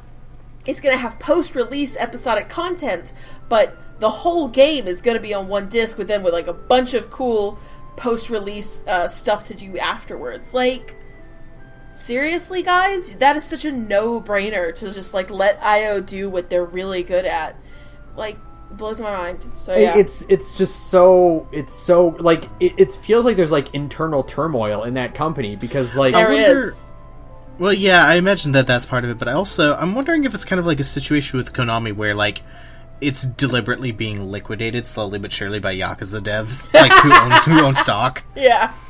The Yakuza is slowly tearing Square Enix apart from the inside. Yeah. God. Yeah, I think it's a management problem. Like, I think Square Enix has a serious management problem. Like, you know what? As long as Kingdom Hearts 3 comes out, then they can die after that. That's all I need at this point. That's all I ask. I mean, we got our good Nier game. I'd hate to see never get another Nier game, but you know what? We got one. Automata is good, so as long as we get Kingdom Hearts 3, you could really put a fork in Square Enix. Yeah. I don't need Final the Fantasy 7 VII remake is never fucking coming. I don't need that remake, but I do need Kingdom Hearts 3. Like, after that, like, it's... I had this revelation, like, I'll talk about this more, like, I'll talk about more of the actual game, but, like, I have this revelation where it's like, you know, I used to think I was, like, a really big Disney fanboy, but I'm not. I'm just a really big Kingdom Hearts fanboy. Yeah. I understood that. Respectable. I respect that, my man. Like, We have spent too much time on a nothing conference. we did, yeah. So, but Yeah. yeah, so that was literally it. Fucking D-. D-. They technically showed off, like a technical part of their conference. Like, half of it was impressive, because they had 2 trailers that were good. Yeah. Dragon Quest and Babylon's Fall, but, like, come on, guys, get it together. Show something impressive. Bring the content everybody is expecting you to bring, like the Avengers and Final Fantasy 15, stuff like that. I've given them an F because they gave us a half an hour when they very clearly were supposed to go on a lot longer. Yeah, I mean, that's fair. It was a 6-page minimum for this essay, guys. You wrote 3. Yeah. Sorry, guys. So. Yeah. So. What's next? Here's the other failure for the God. conference, like straight boy. up F. Ubisoft. Ubisoft gets a 0, and I don't Gets even an want F. to spend too long I don't even want to waste my time talking about Ubisoft. I can't. If we were able to spend even a little bit about Square Enix, I cannot allow us to talk too much about Ubisoft. I just want to get to why, and the reason why it fails for me is because of their scumbag. Their scam? Their scam with Beyond Good and Evil 2. Yeah, the hit record scam. Immediate fail right off the bat, no matter what they showed. 0 out of 10. This is a company that last year made $2 billion in profit. $2 billion. And they want to hand out a $50,000 pot to who knows. This is a $50,000 pot for assets made by who knows how many artists. That doesn't mean that you will get paid $50,000. That means that you will have $50,000 spread out between who knows how many artists. Whichever they use, not whoever contributes. Yeah. Whichever ones they use. So you could work your ass off on an art asset, they don't pick it, you get nothing for your work. Yeah, exactly. It's spec work, which is the scummiest kind of design work. And I bet you that they say that they didn't choose it, but they're gonna slip it in there anyway. They'll hang on to it. It's like that scummy movie scam that Red Letter Media was talking about. Oh, yeah. Yeah. Same thing, where they're like, well, we'll still retain the rights to it, you know? Yeah. But we just won't pay you for it because we didn't actually use it in the final project, right? Like, fuck off. Fuck off. It's the most blatant corporate fucking ripoff of young artists who want to get their work in the industry. Yeah. You are being totally ripped off if you go with this. You're being ripped off and exploited, 100%. Do not even bother. Do not even give them the time of day. Your work is more valuable than what they're going to give you. The way Ubisoft should have done it is that they should have said, we're accepting portfolios from X number of artists. You'll be paid per piece. You know, we want to take work from fans. You'll be paid, maybe a lower rate than usual because they're still cheap fuckers, but you would still be getting paid for your work after seeing a portfolio. It's submit your portfolio. We'll go through your portfolios. You look good. You can design some graffiti for us. Yeah. Or a propaganda poster or whatever, and we'll pay you for that. But no, it's do your work, submit your work, maybe we'll pay you. Right. Fuck it. That's a 0 out of 10. It's a 0. Like that just for that alone. There's nothing else. Like, I wrote down some stuff, but, like, I don't even want to talk about it. Yeah. Because everything else was also a disappointment. Everything else was a disappointment. That's literally it. They showed finger quotes gameplay for Beyond Good and Evil 2 that was really not gameplay at all. It was just recycled, like, walking animations. Yeah. This game looks like a Kickstarter scam. Here's the other worst part. Ubisoft once again, like I think, like it does almost every other year, showed off a ton of trailers and almost no gameplay of anything they did. Yeah, they maybe two. They showed fake gameplay for 2 minutes of game footage. They showed fake gameplay for Trials in the Division 2. Yep. Fake gameplay for Skull and Bones. Yep. They got my hopes up and dashed them expertly with Starlink. Yeah, because we thought, we're getting Star Fox. Nope. Are we making a Star Fox game for the Switch? Star Fox game for the Switch? Star Fox? Nope. No Star Fox. Nope, it's just a toy game. So Yep. yeah, that's it. That's literally. There's nothing good coming out of the Ubisoft conference at all. None of their games look interesting to me. I don't care if you can. There's the thing. This is the other thing, and this is me bitching about Twitter for a minute. And I understand, and I'm sure somebody will kind of give me a nagging for this one. I don't care if you can be gay in Assassin's Creed Odyssey, because you are still doing shitty exploitative things. If you are using like people's queerness as a way to like gloss over the bullshit you're doing and hoping that people won't notice so you can make a little bit of extra money from like a subculture that like you've previously either completely ignored or talked garbage about in the past, fuck you. You don't get to put "you can be gay" as a bullet point on the back of your box. Yeah, exactly. That's not how that works. Yeah, no, you don't get to say, you get to play as a lady now, and when, like, 3 years ago, you're like, well, animating women is too hard. Fuck you. I don't want your video games. I don't want to waste any more time on this company. Yeah. Fuck Ubisoft, 0 out of 10. Total fail. Absolutely. So, I didn't write a lot of this down because, like, it went so fast that it was hard to keep track of what was happening. Oh my god, I know what you're talking about. The PC conference was, like... Great? I'm very confused at how good it was because it was like the second or third best conference. Like, I'm so happy. I'm so happy. Dude, Othar, Yakuza 0 and Yakuza Kiwami. I can't wait to talk about Yakuza with you guys at some point because, man, I could talk about Majima for like a solid day and a half. They're making that fucking shark game. The fucking shark game. I'm so Yeah. excited to play the shark Shark game. Simulator 2019. I love it. Shark God, Sim 2019, and we were watching all of that together. And at one point, I was just like, "Can you play as the shark? You can play as the shark." That was the greatest moment. The moment ever. they said Shark PG, I was just like, "Oh, I'm super Oh my now." god, I'm so sold. Manhunt is what that's called, or Manhunt. No, Man-Eater. Man-Eater. Excuse me. Thank you. Yeah. Much better wait. title. Much better title. That's on my Steam wish list now. But the most important thing is that usually, this is the thing Saturn brought up, I think it's the thing Othar mentioned too, usually the PC gaming show is used to like sell you shit, like components and stuff, but no, this time they're like, fuck it, let's just show. They showed something like 30 games in 90 minutes. Was that what they were saying? It was like 30 games in 90 minutes, some absurd number like that. They showed that girl fight game with like the really cool art style. Yes, I don't remember its name right now. It looks like a weird like rock paper scissors like like fighting thing, but like really creative art style using and these cute.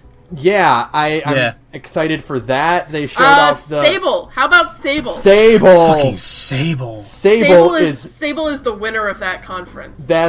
Holy shit. Sable is one of those games where you're like, I cannot believe what we can do with technology and computers these days. You know, like that's a playable cartoon. Like that art style is incredible. It's like a straight like upshoot from Journey. You know, it is Journey and a Ghibli movie mashed This together. is just like beautiful artistic ability. I'm excited to get my hands on that because that just Also, as like part of the conference, they were just like, let's do an interview with all of their devs, and like 2 people showed up, and that was it. Like done by like 2, maybe 4 people tops. Yeah. Oh man, it was great. Everything. The conference moved quickly. The 2 hosts were incredibly comfortable on stage, which never happens. Yeah, you know, you always get good. weird devs that are like not good for stage presentation, but like these 2 had banter. They were quirky, and they did these cheesy jokes back and forth, and it was like, They actually had okay-ish clothes to look at. Yes. Yeah. They were dressed the like Ubisoft people. Oh my god, like everybody at Ubisoft who did not know how to fucking dress themselves. Oh my god.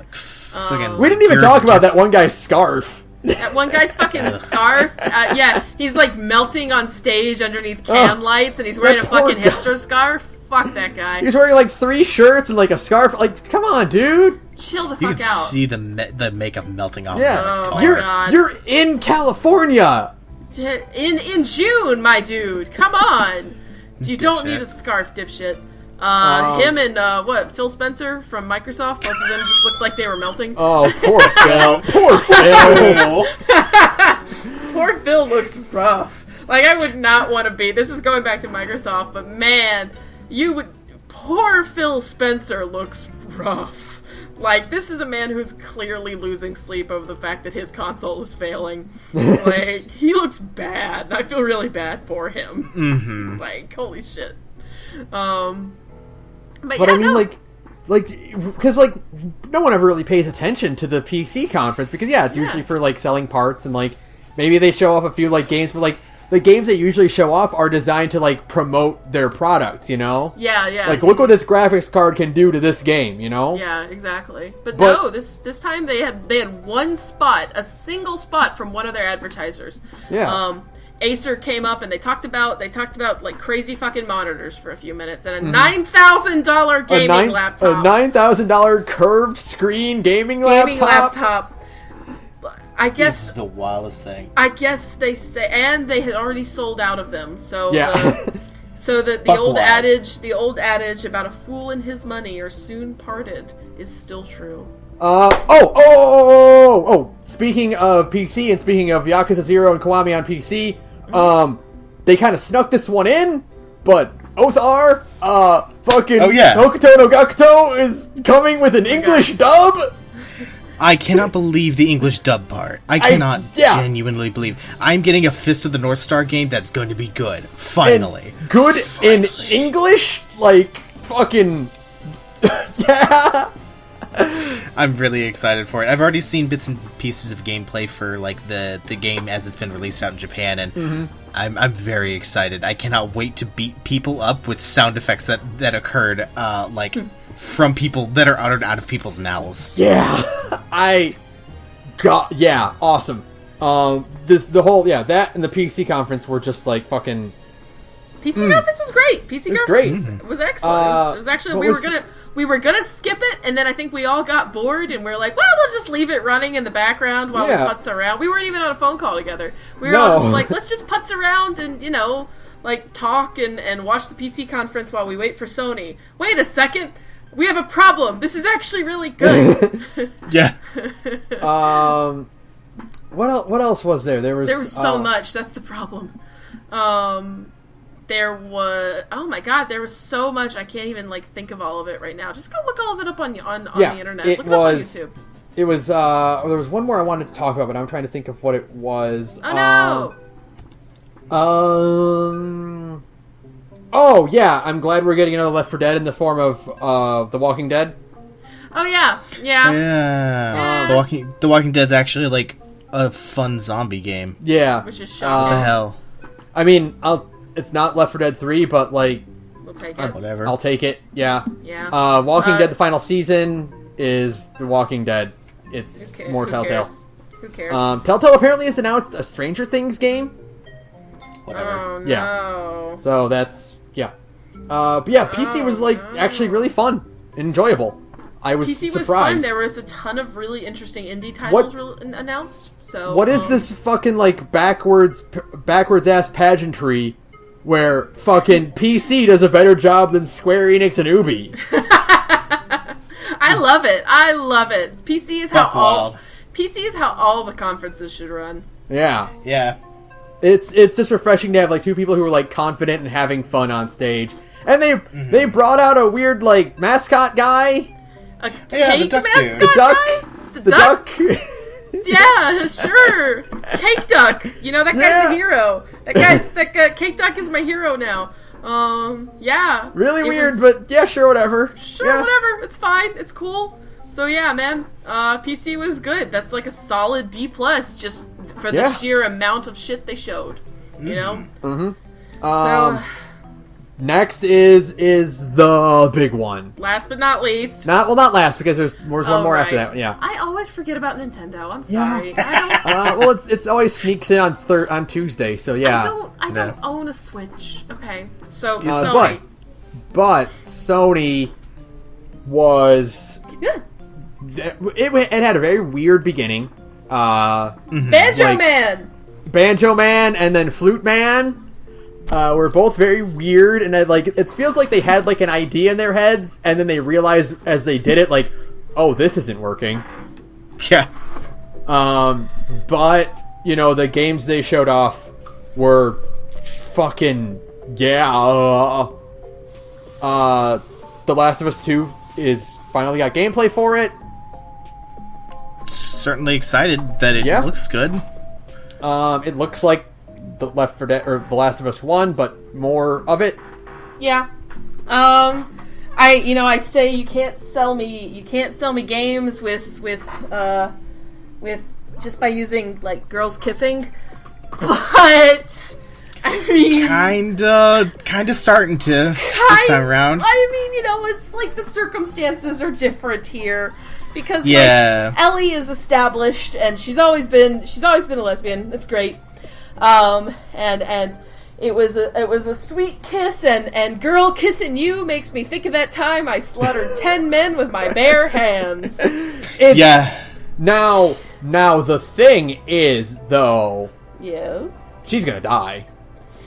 Like, that's the plot of the game, right? But I mean, I'm sure, I got a feeling like everybody in Tommy's town is gonna die. I don't know. Well, like the plot of the thing is that she's gonna die, and that's why Ellie is like, they all have to pay. I don't know. I don't know. I'm 50-50 on that. I feel like there's maybe another reason. That's too easy. And I mean, Naughty Dog is nothing. They do have some decent writers. So that's too easy. It's almost too predictable. I'm gonna say that Joel dies within the first 2 hours of the game. I don't know. I don't think so, because we have the first trailer, unless they try to do a thing where Ellie hallucinates Joel. I could see that. Because Joel is in the first trailer, and it's very clearly no, we see him. Oh. In the very, very first trailer for Left 4 Dead Part 2. It's been a long time since he's in it, and he's the one who says, Ellie, are you sure you want to do this? And Ellie's like, they all have to pay. Here's my thing. I think, since it's Naughty Dog, I do like the idea of them just doing, a very elaborate fake-out that lasts long enough that you really think that they did get away with it. Right. Mm-hmm. And, no, it was just... Yeah. Yeah. It did actually happen, you fuckers. You think we were gonna do it? No. Yeah. I don't know. I don't have the feeling if they do kill off the girl, it'll be because everybody in town died. You know what I mean? Yeah. That's what I'm going to say will happen. If she dies, everyone dies. Right. It's gonna be some bad people broke down the walls around Tommy's town. And they all got in, and now Ellie is going to go on a killing spree or something. Yeah. So we'll see. But so that was just one of many that they showed. Fuck off. Yeah. Let's talk about Ghost of Tsushima. Yeah. Sure. All right. Jeez, holy shit. Yeah. Let me take off my cowboy hat for a second. Wow, right? Wow. I wasn't expecting it to be good. I know. That's a fucking cinema. That's a fucking video game. It is breathtakingly beautiful. And, it is. I know that usually graphics these days are not... They are not the end-all, be-all of video games because it's a problem you can fix if you just throw enough money at it, right? Mm-hmm. Mm-hmm. So any game these days, if you have a deep enough pockets, you can make a pretty looking video game. But it's not about just that. It's not about graphical fidelity. It's also about the fact that Ghost of Tsushima has some of the most strong aesthetic choices I've seen in the game. Mm-hmm. In a AAA title, excuse me, because there's a lot of small titles. It's not just really good high-res textures. It's also very specific color palettes. Yeah, it's also absolutely. There's also the very well-programmed camera that always catches your character in a very specific way that it very much evokes a really strong classical cinema. Yeah, you know what it reminds me of? You know what it really reminds me of? It's the same feeling I got when I played Horizon. Yeah. Which is, this is a game that looks photorealistic and it's got really high fidelity graphics, but it's not it's not the quality of the models, it's not the poly count or the texturing, it's how they utilize color and environment and like skybox to create a world like that. Yeah. There's a very intense the atmosphere in that trailer is so good. The cloudy sky with only light peeking through a little bit, the strong winds. Yeah. You just see the highlights on the trees feel so... Yeah. I mean, that's such a weird thing, but the lighting in the trailer is so strong because it's very, like, it just... You can just smell the... You can smell the breeze in some of those shots. It's beautiful. That weather you see there is weather you've been in, and that weather, like, seeing that immediately, you still feel, like, a little bit tense, like, seeing that, like, oh, something's gonna break. Yeah, storm is brewing. It's just the strong, those deep, cold, desaturated tones that are really rich, combined with incredibly, like, rich red leaves is so striking. I mean, you get such a good sense of aesthetics from that trailer, and like Othar said, the camera work, it's amazing. It's breathtaking, and then the combat itself, like I said when we were watching this is what cinematic gameplay should be. Yeah, which is not the gameplay we talked about in like our Last of Us video, where we talked about like The Last of Us or Tomb Raider does it, where it's you're running along a railroad, or like you and I were playing Detroit, and you were like, I'm just holding up. Yeah, I'm just holding forward on the stick at one point. Connor is like maneuvering around like this attic, but you're holding up. Yeah. This is what cinematic gameplay should be, which is you are in full control of the character, but the camera work is designed in a way that you feel like you are watching just like a good-ass old-school samurai film. And how about the sword fighting in this game, right? Oh! Like, it's so solid. The fact that it's a game that seems to be built around melee combat and, bow and arrows, like your standard traditional samurai weaponry. And it's in a historical fiction setting where the Mongols actually did manage to invade Japan. What the fuck? Yeah, that was like the coolest thing. Where you're like, oh, it's a cool samurai game, and then you see day 9 of Mongol invasion, and you're like, what? Yeah, because the Mongols never managed to make it to Japan. Everybody knows that, thanks to the History of Japan video. Yeah! They all died in a tornado. Kamikaze! You win again! Yeah, they all died in a tornado again. So it's an alternate history, which means you don't have to worry too much about, like, historical accuracy. Not that you should, but, it's kind of neat to kind of take a historical setting and make your own twist on it. It's gonna have a Japanese voice track, which I think is really neat. I was gonna mention that too. That, like, they're getting a Japanese actors. Yep. Like anime voice actors. To do the dub, which is like super cool. You would not expect that in a Western developed game like this. You know? It makes sense because, like, at the end of the day, even though Naughty Dog is like an American game, Sony's still like a Japanese company. Yeah, that's true. So I know this is kind of pull. This isn't Naughty Dog either, though. It's Sucker Punch. Oh, you're right. Sorry. But still, it's my brain was still on Last of Us. Sorry. Yeah, it's fine. That's just like, that's a cool thing to do for a game like this, where, like, people were worried at first, like, how are they going to do this authentically? Like, are they going to use Japan as, like, a backdrop, or are they really going to go all in and, like, make it authentic and historically accurate and, like, appreciate the setting, Yeah.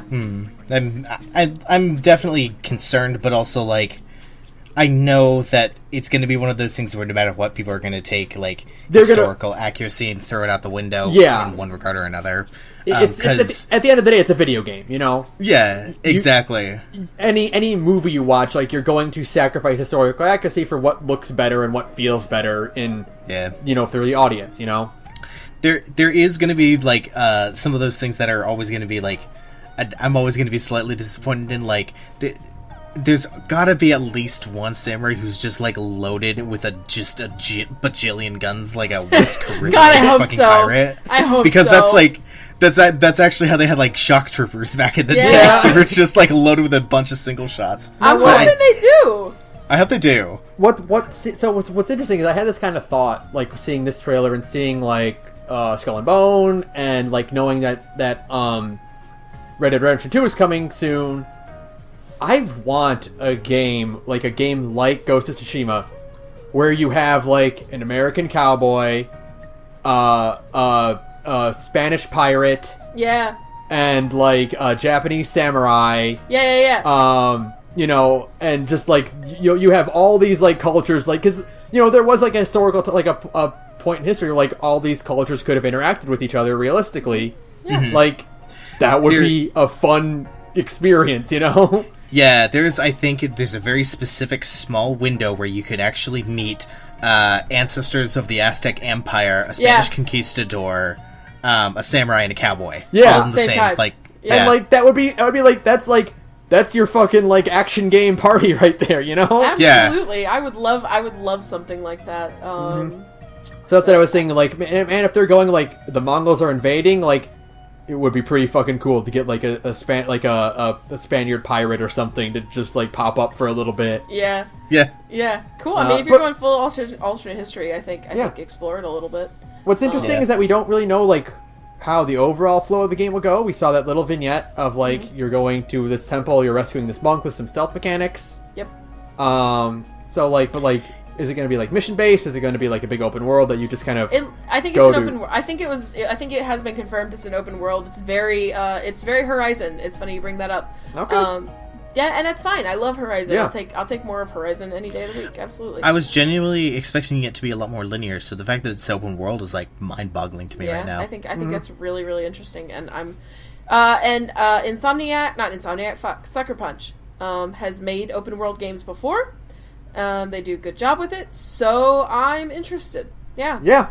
I absolutely am going to pick this one up. This looks like a absolute fun experience. Yeah. I gotta wait for a couple more gameplay trailers before I make my decision. But so far, I'm very much like that's fair. Ooh, Yeah. I'm ready to jump this fence. Yeah, It's solid. It's solid. So what's next, Ben? Next, I wrote down a Control. Oh yeah. Which looks looks like a very fun indie game type thing. Mm-hmm. There's a lot of games that have tried to do telekinesis, as a mechanic. This one I feel like is really doing it like at an outrageous level, Yeah. There's a really interesting aesthetic going on in that whole trailer that I'm intrigued by, and I want to see more of. I spent a lot of the time like during the trailer trying to go like, this is familiar to me in some way, and then like the title happened and I was like, okay, I guess it isn't. This is just this must be some weird dream game I've always wanted. We thought it was Death Stranding for a little bit. Yes, we did, because it was like a weird future gun. So we're like, what? Yeah. But then no, it's this action puzzle game that uses telekinesis as a mechanic. Looks like you're going to like office buildings and then also to like weird geometric dreamscapes. Yeah, it's like a weird sci-fi kind of facility thing. Who knows? It looks super interesting though. Inception, the game. It is Inception, more or less. It looks like it is Inception, the game. So then we had Resident Evil 2.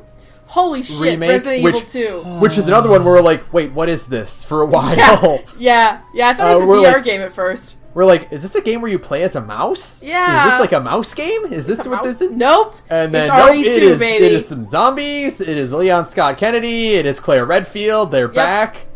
It's 1998 again. Fuck you guys. Kill some zombies. It's perfect.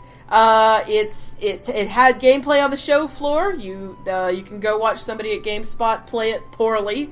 Real poorly. Really poorly. Sorry, GameSpot guy. It's terrible. It's over the shoulder RE4 style, which is perfect because it was either that or fixed camera, but like they picked the second best choice basically.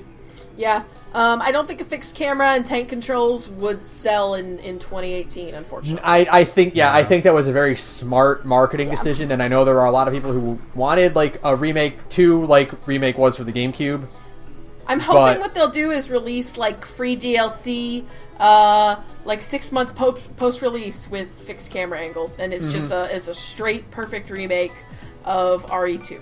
You know, I'm just really like delighted by how they made the trailer incredibly tense and like, oh man, yeah, like there was tension there despite the fact that like it's RE2, you kind of know all the strokes, but it still felt like, oh man, like what's gonna happen here. The gameplay I have seen with the GameSpot guy playing poorly, the gameplay I have seen, they have just that atmosphere. Speaking of atmosphere from Ghost of Tsushima, even though I know zombies are not scary anymore to me, zombies and Resident Evil, that those don't scare me anymore. I was watching the gameplay trailer for the remake too, and I was tense. I was your palms were sweating a little bit, you know? Yeah, it's impressive. It's good. This is, what happens when you apply the aesthetic of RE7, how good that was at like building tension with just its atmosphere, and you apply that to a familiar territory like RE2, and it's chilling. I loved that. I loved the muted darkness in the color palette. RE2 is scary again. What happened? Yeah, it's so good. The blood splattering. It's like I said, it's more visceral than RE7. It's a very visceral game. Yeah. Oh my god, you can remove enemy limbs like Dead Space style. You can. I saw a GIF. I saw a GIF of using the shotgun. Yeah. Where the zombie's head will be reduced to its bloody skull. Oh man. So there's a lot of parts that'll fly off these things. That's exciting. Yeah. Yeah. It used. Unfortunately, I'm a little sad that Attaché Case HD is not coming as well because we're getting the RE7 UI and inventory system, but it's fine. It's fine. It's it's non-intrusive, which I love that about RE7. Was just how unless you needed to see the UI was not there. I loved that. Now what I am wondering is how much of the game is going to be like an adaptation and how much of it is one for one, like here's where you find the puzzle mechanics, here's where you plug in the puzzle mechanics. Yeah. Like, I hope it's a really good combination of both of them. I wanted to start off like, okay, well I know where this is, or I know where this is, and then like an hour and a half in, you're like, why isn't this here? Yeah, absolutely. Yeah. This should be in this room. I think it would be even better if it was like it's an almost like one for one, but after a while things are missing instead of things are added. I'd love that so much. It seems that you aren't going to be able to do the Leon Claire scenario A and B thing. I think it's just like one straight campaign all the way through. Right. I mean, obviously you will be able to play as Claire, but like it's not going to be like you don't get the choice at the beginning of who you want to start with. Right. Right. Which is fine. It sounds like you'll be swapping between them during the campaign. Yeah. Like you'll be doing a little bit of Leon, and then you'll play a little bit of Claire, and back to Leon, back to Claire. So that's fine. Leon and Claire both look great. Claire only looks really bad on the cover art. She looks like a baby.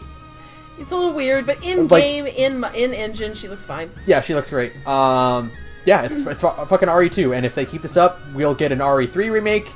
And RE's Code Veronica remake, and then you'll be good. Like you can play all the modern REs. That would be that's bring them all to modern consoles, and you're good.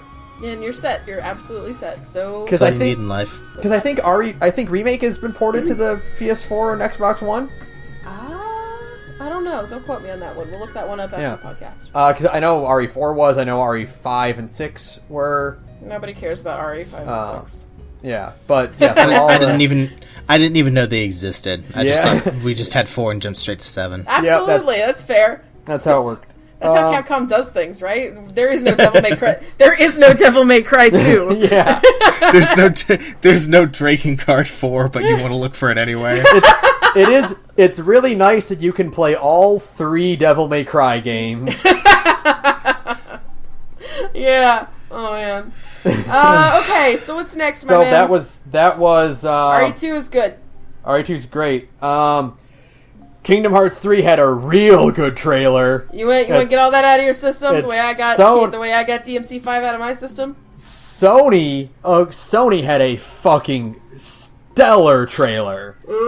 Yeah. The Microsoft one was pretty good. It showed off Frozen, and showed off a few new characters and stuff. But fucking, I can't believe Skull and Bone killed Sea of Thieves, and then I can't believe Kingdom Hearts 3 killed Skull and Bone. Yeah, that was kind of depressing. It's amazing. It's amazing. In the 30 seconds that we got to see of ship-to-ship combat in Kingdom Hearts 3, it instantly looked better than anything I've seen in Sea of Thieves or Skull and Bones.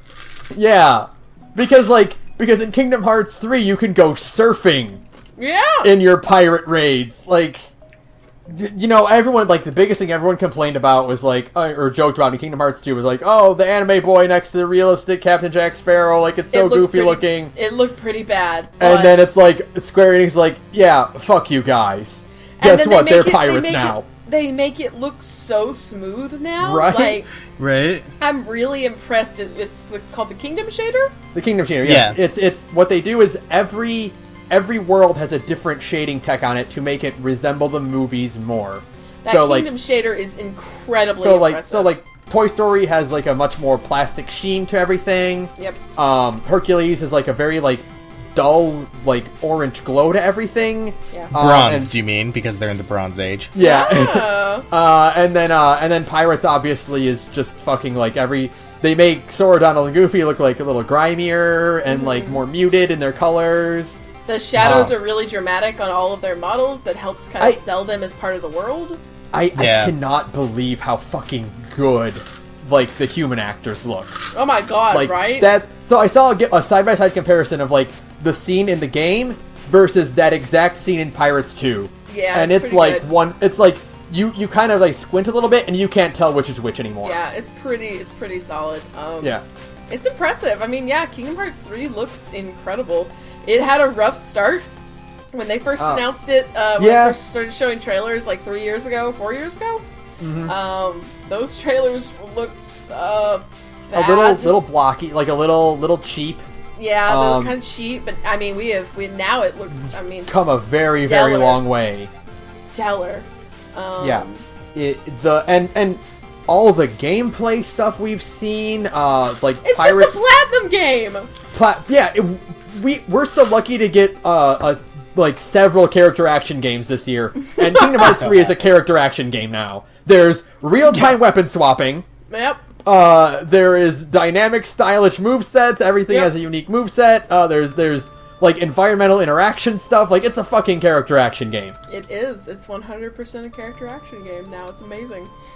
They had that seamless transition of going from underwater combat to surface combat against a Kraken Heartless. Fucking holy shit.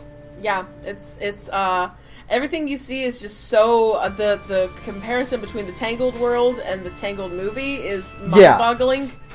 That's shot for shot, Shot for shot, yeah. It's and I mean everything I saw, I was pretty impressed. I'm not quite as big into Kingdom Hearts, and the whole time it was this is actually incredibly impressive. Holy shit. This is I'm gonna say it not just as a fanboy thing, a little bit of a fanboy thing, but this is more impressive than 15. Yeah, I think so. 15 Yeah. 15 looks good, but this is multiple animation styles and different shaders and just all kinds of tech going on behind the scenes, so that it's not just perfectly realism, it's also a stylistic mashing.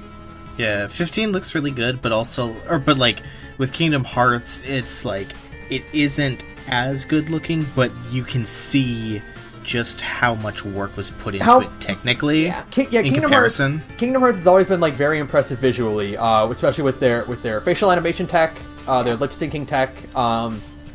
It's always been great, and this is a game that's taking that and bringing it to a truly ridiculous level. Yeah, I mean, it's absurd to see the comparisons between Kingdom Hearts 2 and Kingdom Hearts 3. I mean, they'll just blow your mind, this is amazing. It got delayed. They announced it to January, which is fine, because the delay hit after pro players and speedrunners got their hands on it. Yeah. And honestly, that game was going to come out in fucking November. You know? Yeah. Like, that it's realistically not a was huge delay. Yeah, it's like 2 months, fix it up, fine, you know? It's fine. It's not catastrophic. It's not a bad delay. Persona 5 had a bigger delay. Persona 5 had it way worse. Good Well, lord. They're just doing like Well, they're even clearly last doing minute some like delays. gameplay tweaks, you know. Yeah, exactly. And even It's last minute delays, like P5 only had like a 4-month delay at the last minute, you know. Mhm. So, I've heard people also got their hands on it at E3. Yeah. Like the same people who got their hands on it last time, and they said, yeah, it's much better. Yeah. Oh yeah. Feels much Absolutely. better. So- I heard that the last time that people played at E3, the gameplay felt a little floaty and like inconsequential, like you weren't hitting hard enough. And Yeah. It sounds like they've managed to tweak that to where you do feel the impact of your hits now.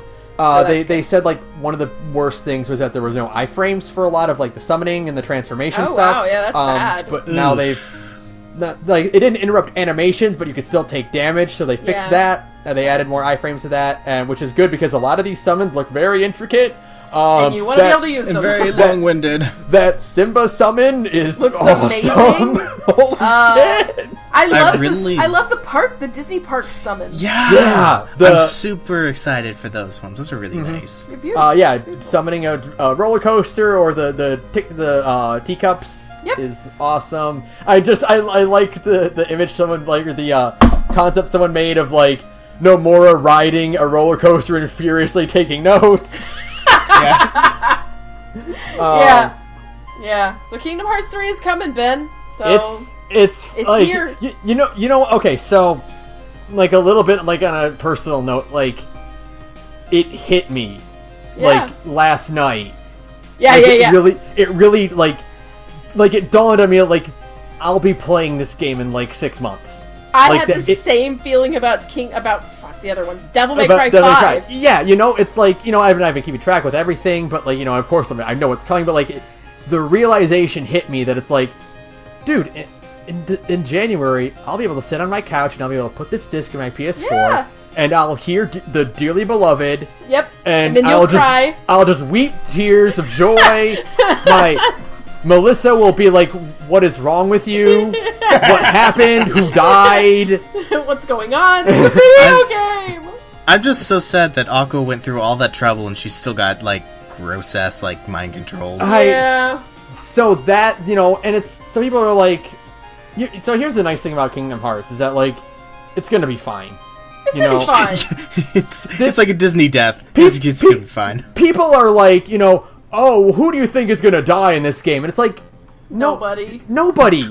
Have you played a single one of these? do you know who's attached to it? They're not going to kill Mickey. No. Yeah. God, I would lose my shit if they did do a fake out with Mickey, though. Oh my god. I mean, they did their fake out with Goofy in Kingdom Hearts 2, and it's like... That one made me so mad because they really expected me for a second to believe a rock falling on his head would kill him when, like, him being pulled into a washing machine and, like, suffocating for 4 hours wouldn't kill him. God. And then they even Goofy mentions that. He's like, well, gosh, Mickey, I get knocked on the head all the time. It's like, oh yeah, that's right. Right. But, so it's like, like there was like a thing coming out where it's like, Nomura was like, you know, I don't know how people will handle the ending. And it's like, what does that mean? And he's like, no, I just mean like it'll be very big and bombastic and it'll lead to new things and I don't know how people will be able to cope with like the end of this story like in general, you know? Yeah. So it's like I'm like it's still an interesting plot point and it's like cool that'll lead to a really dope boss fight. Right. But also, like, I'm going to cry when I see it in the game. I'll be like, oh no. Not like this. Not like this. She worked so hard. Oh my god. It's like that picture of Dracula from Castlevania. What have you done with my wife? What have you done to my wife? So, you know what's funny is that, like, let's say, like, not Toriyama, Nomura had an interview afterward where he's like, yeah, well, you know, I was surprised people were more focused on Aqua. I thought they would be more interested in, like, the fact that we got Frozen. Nobody cares about Frozen anymore, Nomura. He was like, well, they would be all excited to play in the Frozen world, and, you know, the Aqua thing was just kind of like an afterthought. Like, what? You ding-dong! Nobody cares about Frozen anymore! Even if you introduced a Disney area that I liked, which they did, because they brought us Wreck-It Ralph. Yeah. Hey. I don't like. I play for the Disney part. Like I play for the Disney levels to have fun, but like I just want to see what happens to these poor fuckers. Right? Oh my god. That's like, you know, that would be like if like fucking like Marvel promoted a movie where it shows like, or like the trailer shows Captain America getting stabbed in the heart. And everybody's like, I can't believe you're so upset about that. Yeah. Yeah, like, oh, you're focusing on that? I thought you were going to be more impressed with the fact that we got Squirrel Girl in our movie. It's like, yeah, that's cool, but like, what the fuck? Yeah. So, all right, dude, we have to move on. I'm sorry. Yeah, we have to move on. We have to talk about the other very fucking big game, which is Death Stranding. Oh my god! What the fuck is going on? I cannot believe that Kojima managed to up his game and make a stealth game where you don't even know what you're hiding from. I know! Right? And you can't even tell where you're hiding from. I cannot believe that. What the fuck? The balls on Hideo Kojima. Like, We finally got gameplay, and that gameplay looks intense. it looks interesting. It's an open, what I can tell from what we've seen, it's an open world survival game about delivering stuff? Question mark? Yeah, you are clearly like a delivery man, and like the you know, it looks like we had such a long montage of him just this person just carrying stuff, which I'll note like at one point it wasn't Norman Reedus.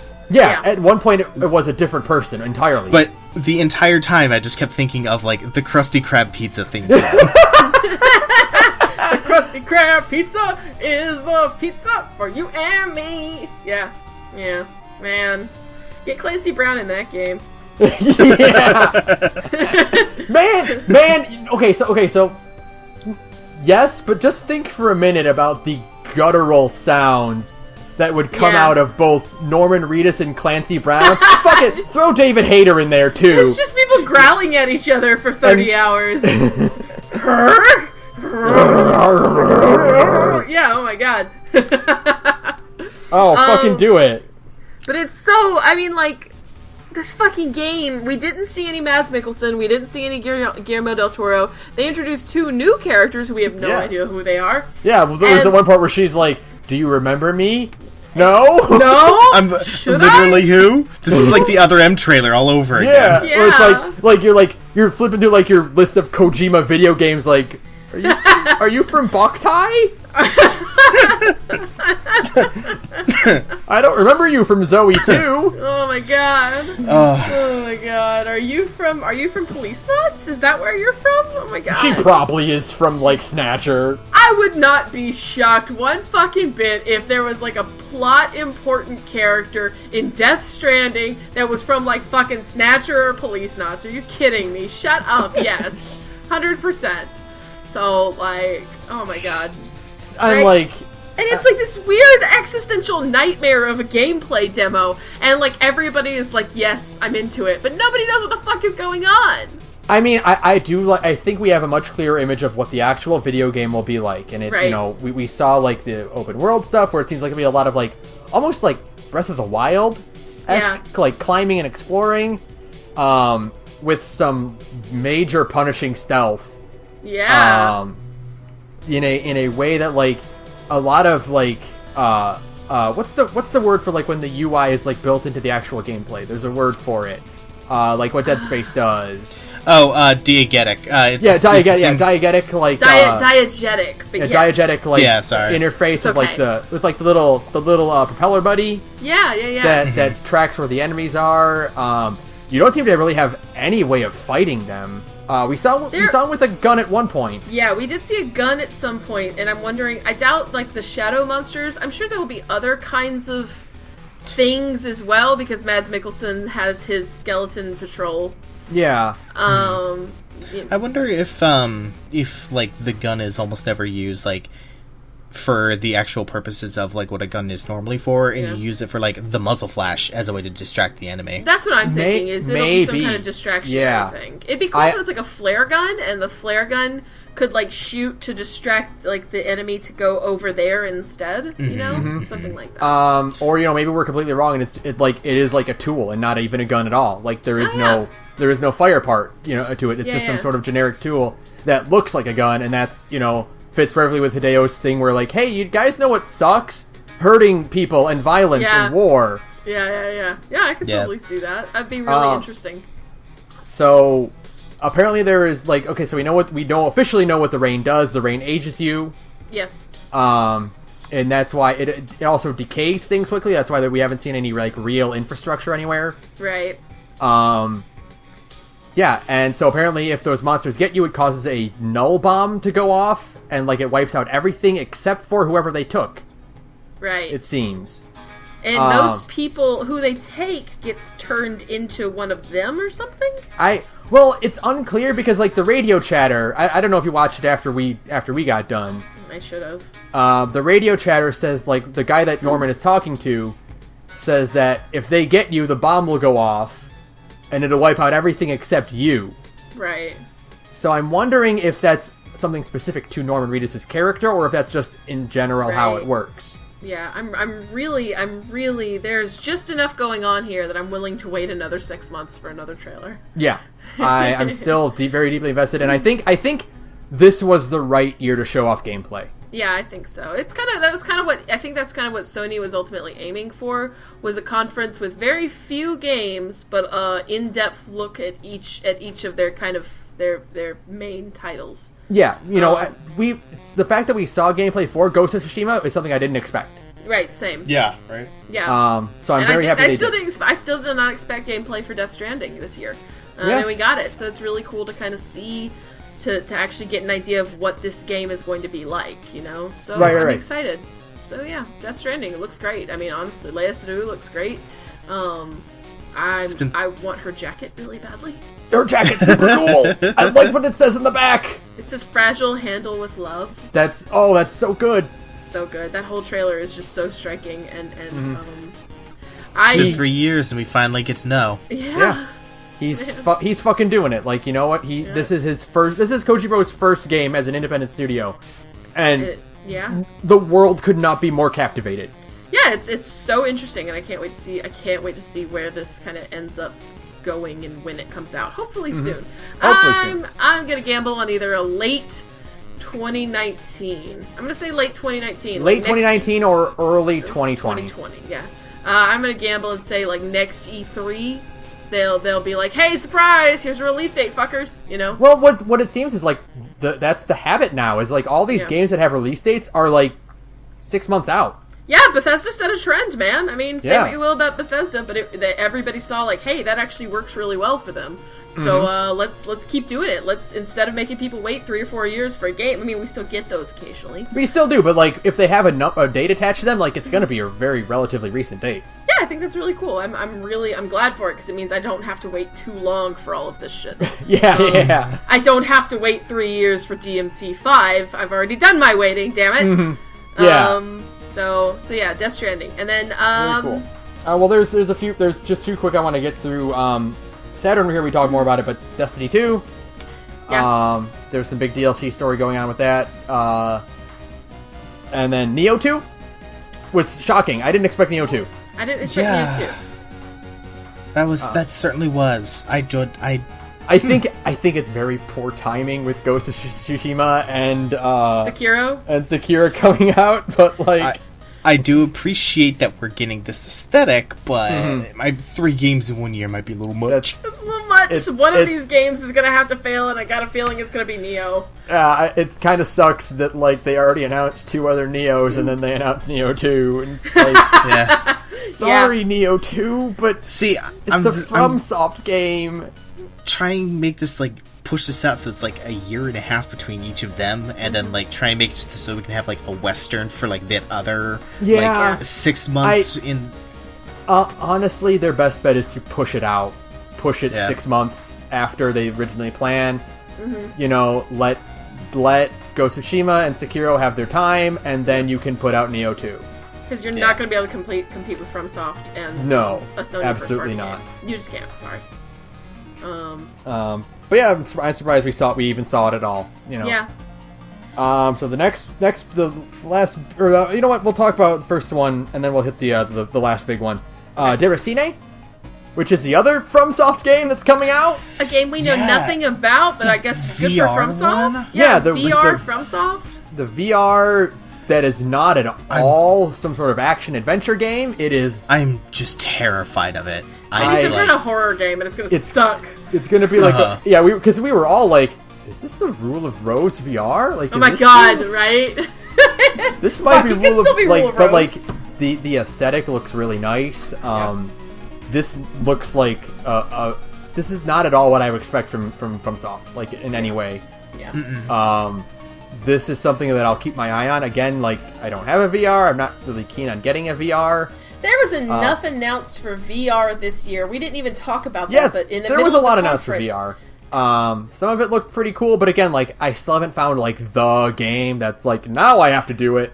Yeah, this FromSoft game teased very little, which makes me really curious about it. And I feel like if there was one more game, just one more, this E3 that was able to do the same thing, this might have been the year I would like be considering a VR. Yeah, for sure. But like, you know, it's one that I'm like, I'm gonna keep my eye on this because I'm curious to see what this actually will end up being. But the last big one for Sony was the big one from last year too, which is the Spider-Man game. Yeah. Sarah, are you there? Yeah, I'm here. Okay, alright. For one thing, I'm very glad that Spider-Man is getting this much push. I think that's really cool to get like a licensed game like this that gets this much love and dedication thrown at it. Yeah. Boy, that was a good little vignette. That was a good little slice of that game. Yeah. Yeah.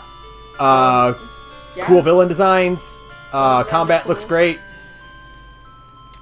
I'm giving that trailer B- because I'm not sure if the U at the end was for Miles Morales or for the Sinister Six character. Yeah, I'm like racking my brain like, which Sony-owned character could that be? Yeah. I hope it's Mysterio. I hope it's Mysterio too. I hope it's Mysterio. I would be so happy. I want Fishbowl Head, man. Yeah, I want a big like modern take on Mysterio that still has the fishbowl head. And the gameplay footage we got immediately after the conference looked pretty compelling too. It looked like real gameplay footage, which is like a really nice treat, you know. Oh, it was real gameplay footage. Yeah, that's what I liked about it. Like Yeah. you saw like little graphic, like little animation hiccups here and there, which like indicated, oh yeah, this is actually a guy playing with the controller. Yeah, and it still looked fine. It still looked very Yeah. fluid and fun and great. Yeah. So, Yep. I might actually pick up a superhero game for once. Really cool. September 7th. September the 7th. Heck yeah, that's really Yeah. close. So awesome. Something to tide us over until the big releases. Until all these massive releases hit. So But- apparently Sony had like a mini New York at their Yeah. conference, like an outdoor New York, where like they served hot dogs and stuff. That's like. They had a big whole setup. They had a section for Ghost of Tsushima. They had a section for Death Stranding. They had the church for The Last of Us, and they had a mini New York for Spider-Man. It was a very elaborate Disney-esque presentation. Which I guess is cool, but like, Sony, you don't have to do this. Just show us video games. I know. Yeah. It's fine. It's kind of cool to see pictures from it. Yeah. So and Spider-Man looks good. It looks functional. It looks fluid. It has good web swinging, and it's got Miles Morales. I'm really interested to see how that plays out because it's interesting to see because at the end of this year is the Miles Morales movie. So this kind of feels like a bit of brand synergy, if you will. I really do like this overall push of older Peter and Miles, young Miles as like a duo, you know? Yeah. Older Peter mentoring a rookie Miles, like it's a good overall push we're seeing a lot of, it feels like. So I think Spider-Man will be basically the idea of the Batman formula just taken and evolved on, and I think it looks great. Yeah. And I think that's it for Sony, right? That's it for Sony. Sony gets a very easy A. Yeah. For me. They showed off a lot of good stuff. A-, absolutely. They showed off a lot of stuff in a very good way, too. Like, a lot of gameplay. Very little cinematic stuff. Very little talking. Yeah.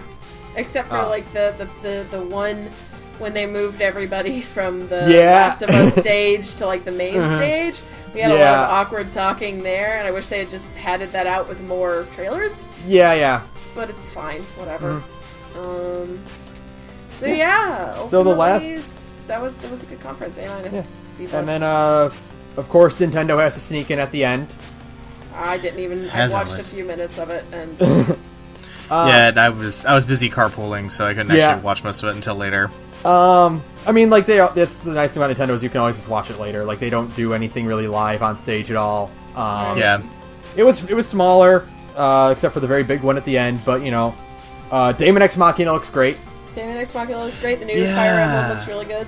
Nice of Nintendo to make me a Zoe 3. Yeah, pretty much. New Fire Emblem looks really cool. I like the squad mechanic they're adding. That looks interesting. Makes the war look more like dynamic and New bigger character scale. New character designer means Yeah. new, a really kind of neat aesthetic. I like all the character designs we've seen so far. I might actually play it. I got excited for about a half second because I thought it was a new Tales game. It was not. Yeah. And then I feel kind of that. turned my brain off. I was like, oh, it's a Tales of Fire Emblem game. I'll play They it were- eventually. They revealed that they just pushed the Splatoon DLC a month ahead of schedule, Oh, which that's was cool. fantastic. That's really cool. It's out now already. Yeah, Like that's- it was and supposed. that's It awesome. was.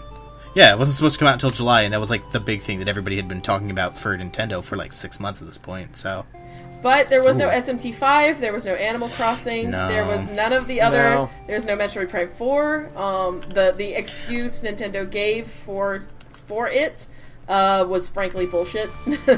I heard their explanation for it. I thought it was bullshit. It was just, well, we don't want to reveal too much. Well, you need to bring something. So, Yeah. other than 45 minutes of Smash.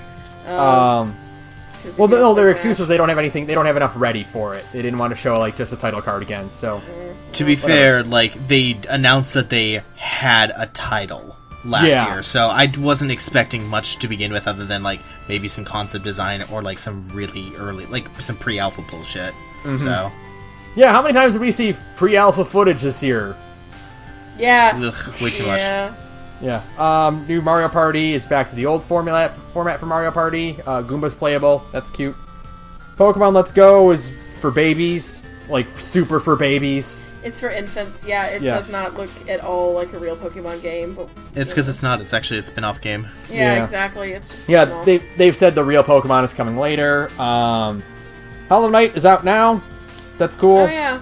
Fortnite will kill PUBG now because it's on Nintendo and it's free. Yeah. That's so. Fighters is on the Switch. Good. That's good. I'll double dip for that so I can practice on it. Yeah. And then Smash. And then Smash took up the rest of Fuck. the announcement. Yep. Fucking Jesus. 66 fighters. Everyone's back. You never thought. You never If I- thought Snake would be back, but Snake Yeah. is back. Snake is back. Snake, Young Link, and Pichu. I thought would never, ever, ever come back. Yeah. But apparently here we are. Apparently, yeah. Never ask me for anything ever again.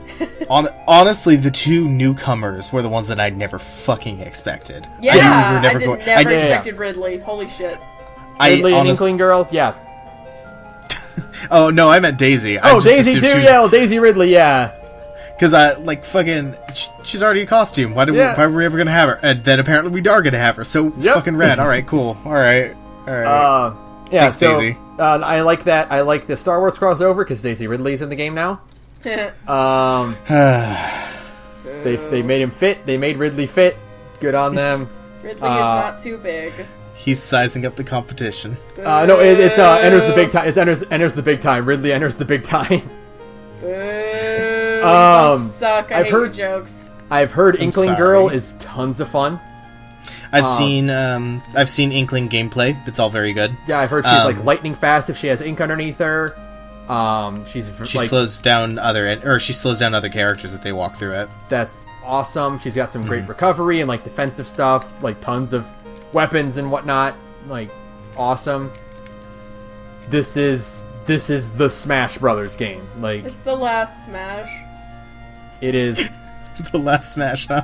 The last one until the next Nintendo console comes out, Right. and they have to drag Sakurai kicking and screaming out of his house. Yeah, pretty much. But yeah, so Smash looks great. 66 characters. I'm going to gamble and say they're going to put it up. I know they said they were going to add a lot new characters, but I'm still going to say they're going to add 4 more to bring that roster up to 70. I'm going to say that like those 4 will be Echo characters. Yeah, Probably. I think Dark Samus is a Samus clone or something. Echoes are a great way to add more characters to that roster without really like putting in like a significant amount of work. Right. Yeah. You know, without having to worry too much about balancing and things like that. Yeah, and the fact that we only have 3 Echo characters out of a roster of 66 is like, you can add more. You can easily add a ton more. Yeah, especially considering like the parameters for Echo's characters apparently are like almost perfect clones because like the entire Fox character crew is not. Yeah, they're not Echoes. Like Falco and Wolf are not Echoes, but Lucina is an Echo of Marth, and Daisy is an Echo of Peach. Yeah. So yeah, you can easily just add more. Add Bandana Waddle Dee as an Echo of Meta Knight.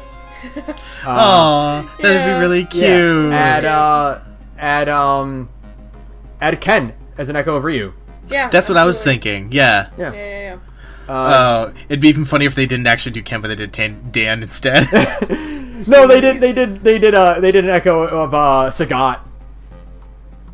That would actually, or Akuma would be. Put Akuma in Tekken and Smash. Oh my god. God.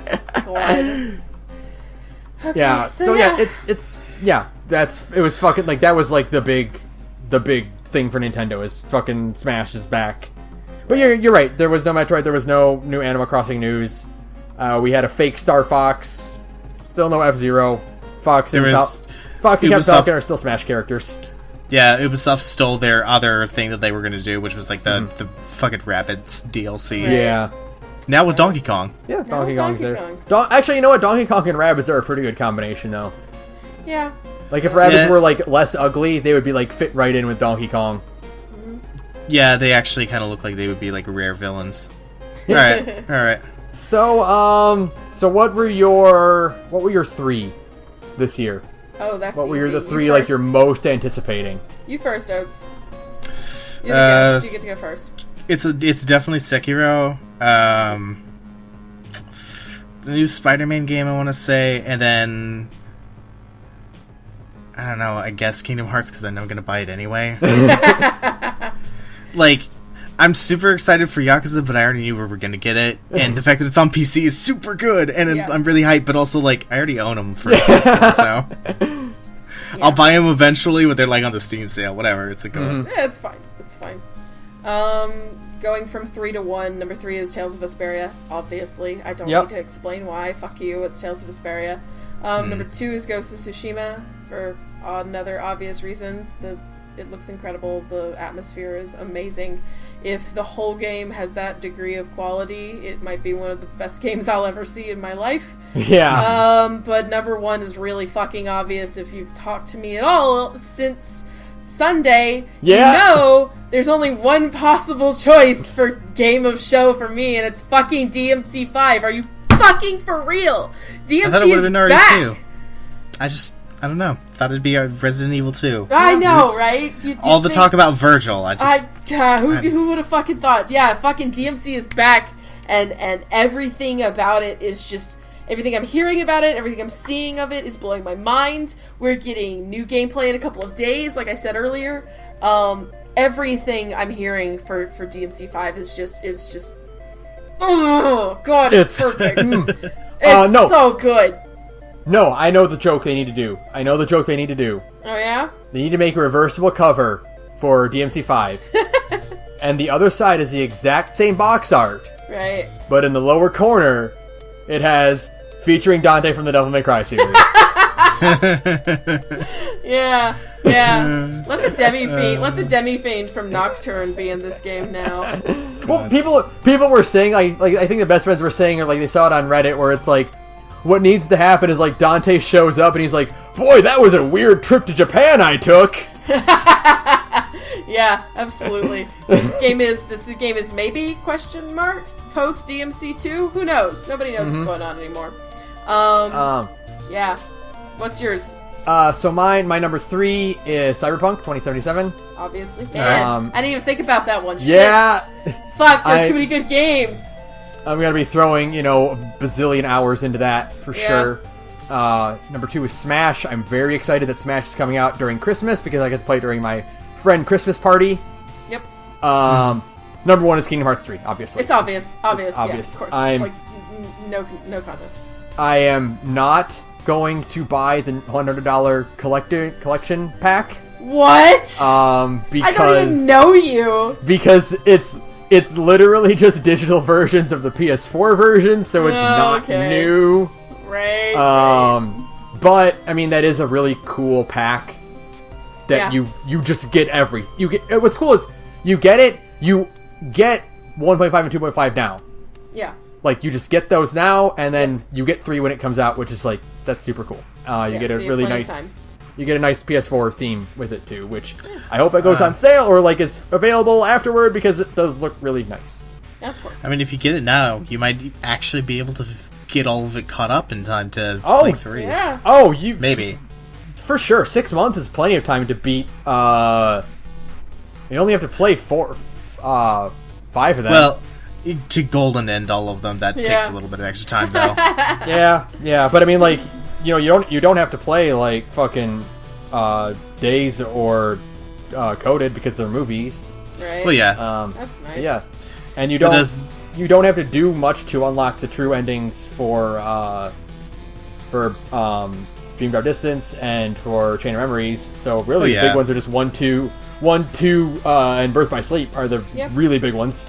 Yeah, and they take a while just to get the golden, just to make sure you get all the golden ends. But I guess you could always just regular end and then just watch the really shitty 480p versions on YouTube. Just watch it on YouTube like everybody else on Earth.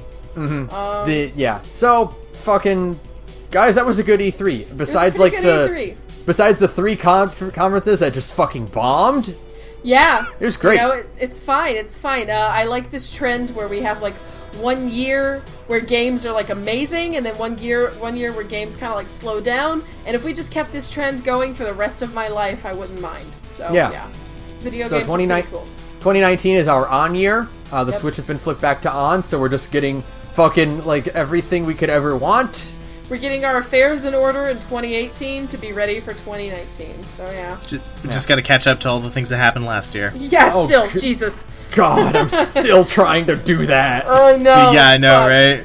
And now it's like, fuck! I got to do prep work for DMC 5 now. Yeah, you gotta fucking play all of those now. So. I'll just replay Beautiful Joe 1 and 2, and I'll be fine. You get the same feeling. Yeah, really. Well, I get Alistor even if I don't get Dante. Well, you know what? Since Capcom's on the rise again, like, hey, now is the time for Beautiful Joe 3 and fucking Final Fight 4. Fucking die if we got Beautiful Joe 3. Are you kidding me? I would cry so hard. I want to be able to... I would explode at the very suggestion. Sarah, what if you could play as Jet? Oh, I know. What the fuck? Oh my god, I would be able to play as Daddy Black. You'd never see me again. You'd never see me again. We can't even talk about it. I would do fucking anything for a new Beautiful Joe or a new Final Fight. Oh my god, yes, please. I was telling Sarah about this. I was like, my dream trailer is like fucking the shot of like someone beating the shit out of like Mad Gear goons. Yeah. And just like, just like weird, like comical, like, like cartoony or Street Fighter 4 style, like, punches and like eyes bulging out. Yeah. And then you hear Cody, like, you see, like, a cloud of dust, and, like, Cody steps out, and he's like, man, a mayor's work is never done, huh? And it's Cody, like, he's, like, in the suit and everything, and then, like, you hear this, like, really gruff voice from behind him, and he's like, yeah, now you know how I felt when I did it. And, like, fucking grizzled old white hair Hagar steps out with him. Yeah. Oh, I want that! Dreams are real and anything is possible with the new E3 that we keep getting. So who knows? 2019 E3. We're calling it now. Here we go, 2019. We're bringing back all these like old franchises. Capcom, please give me Final Fight 4. Yeah.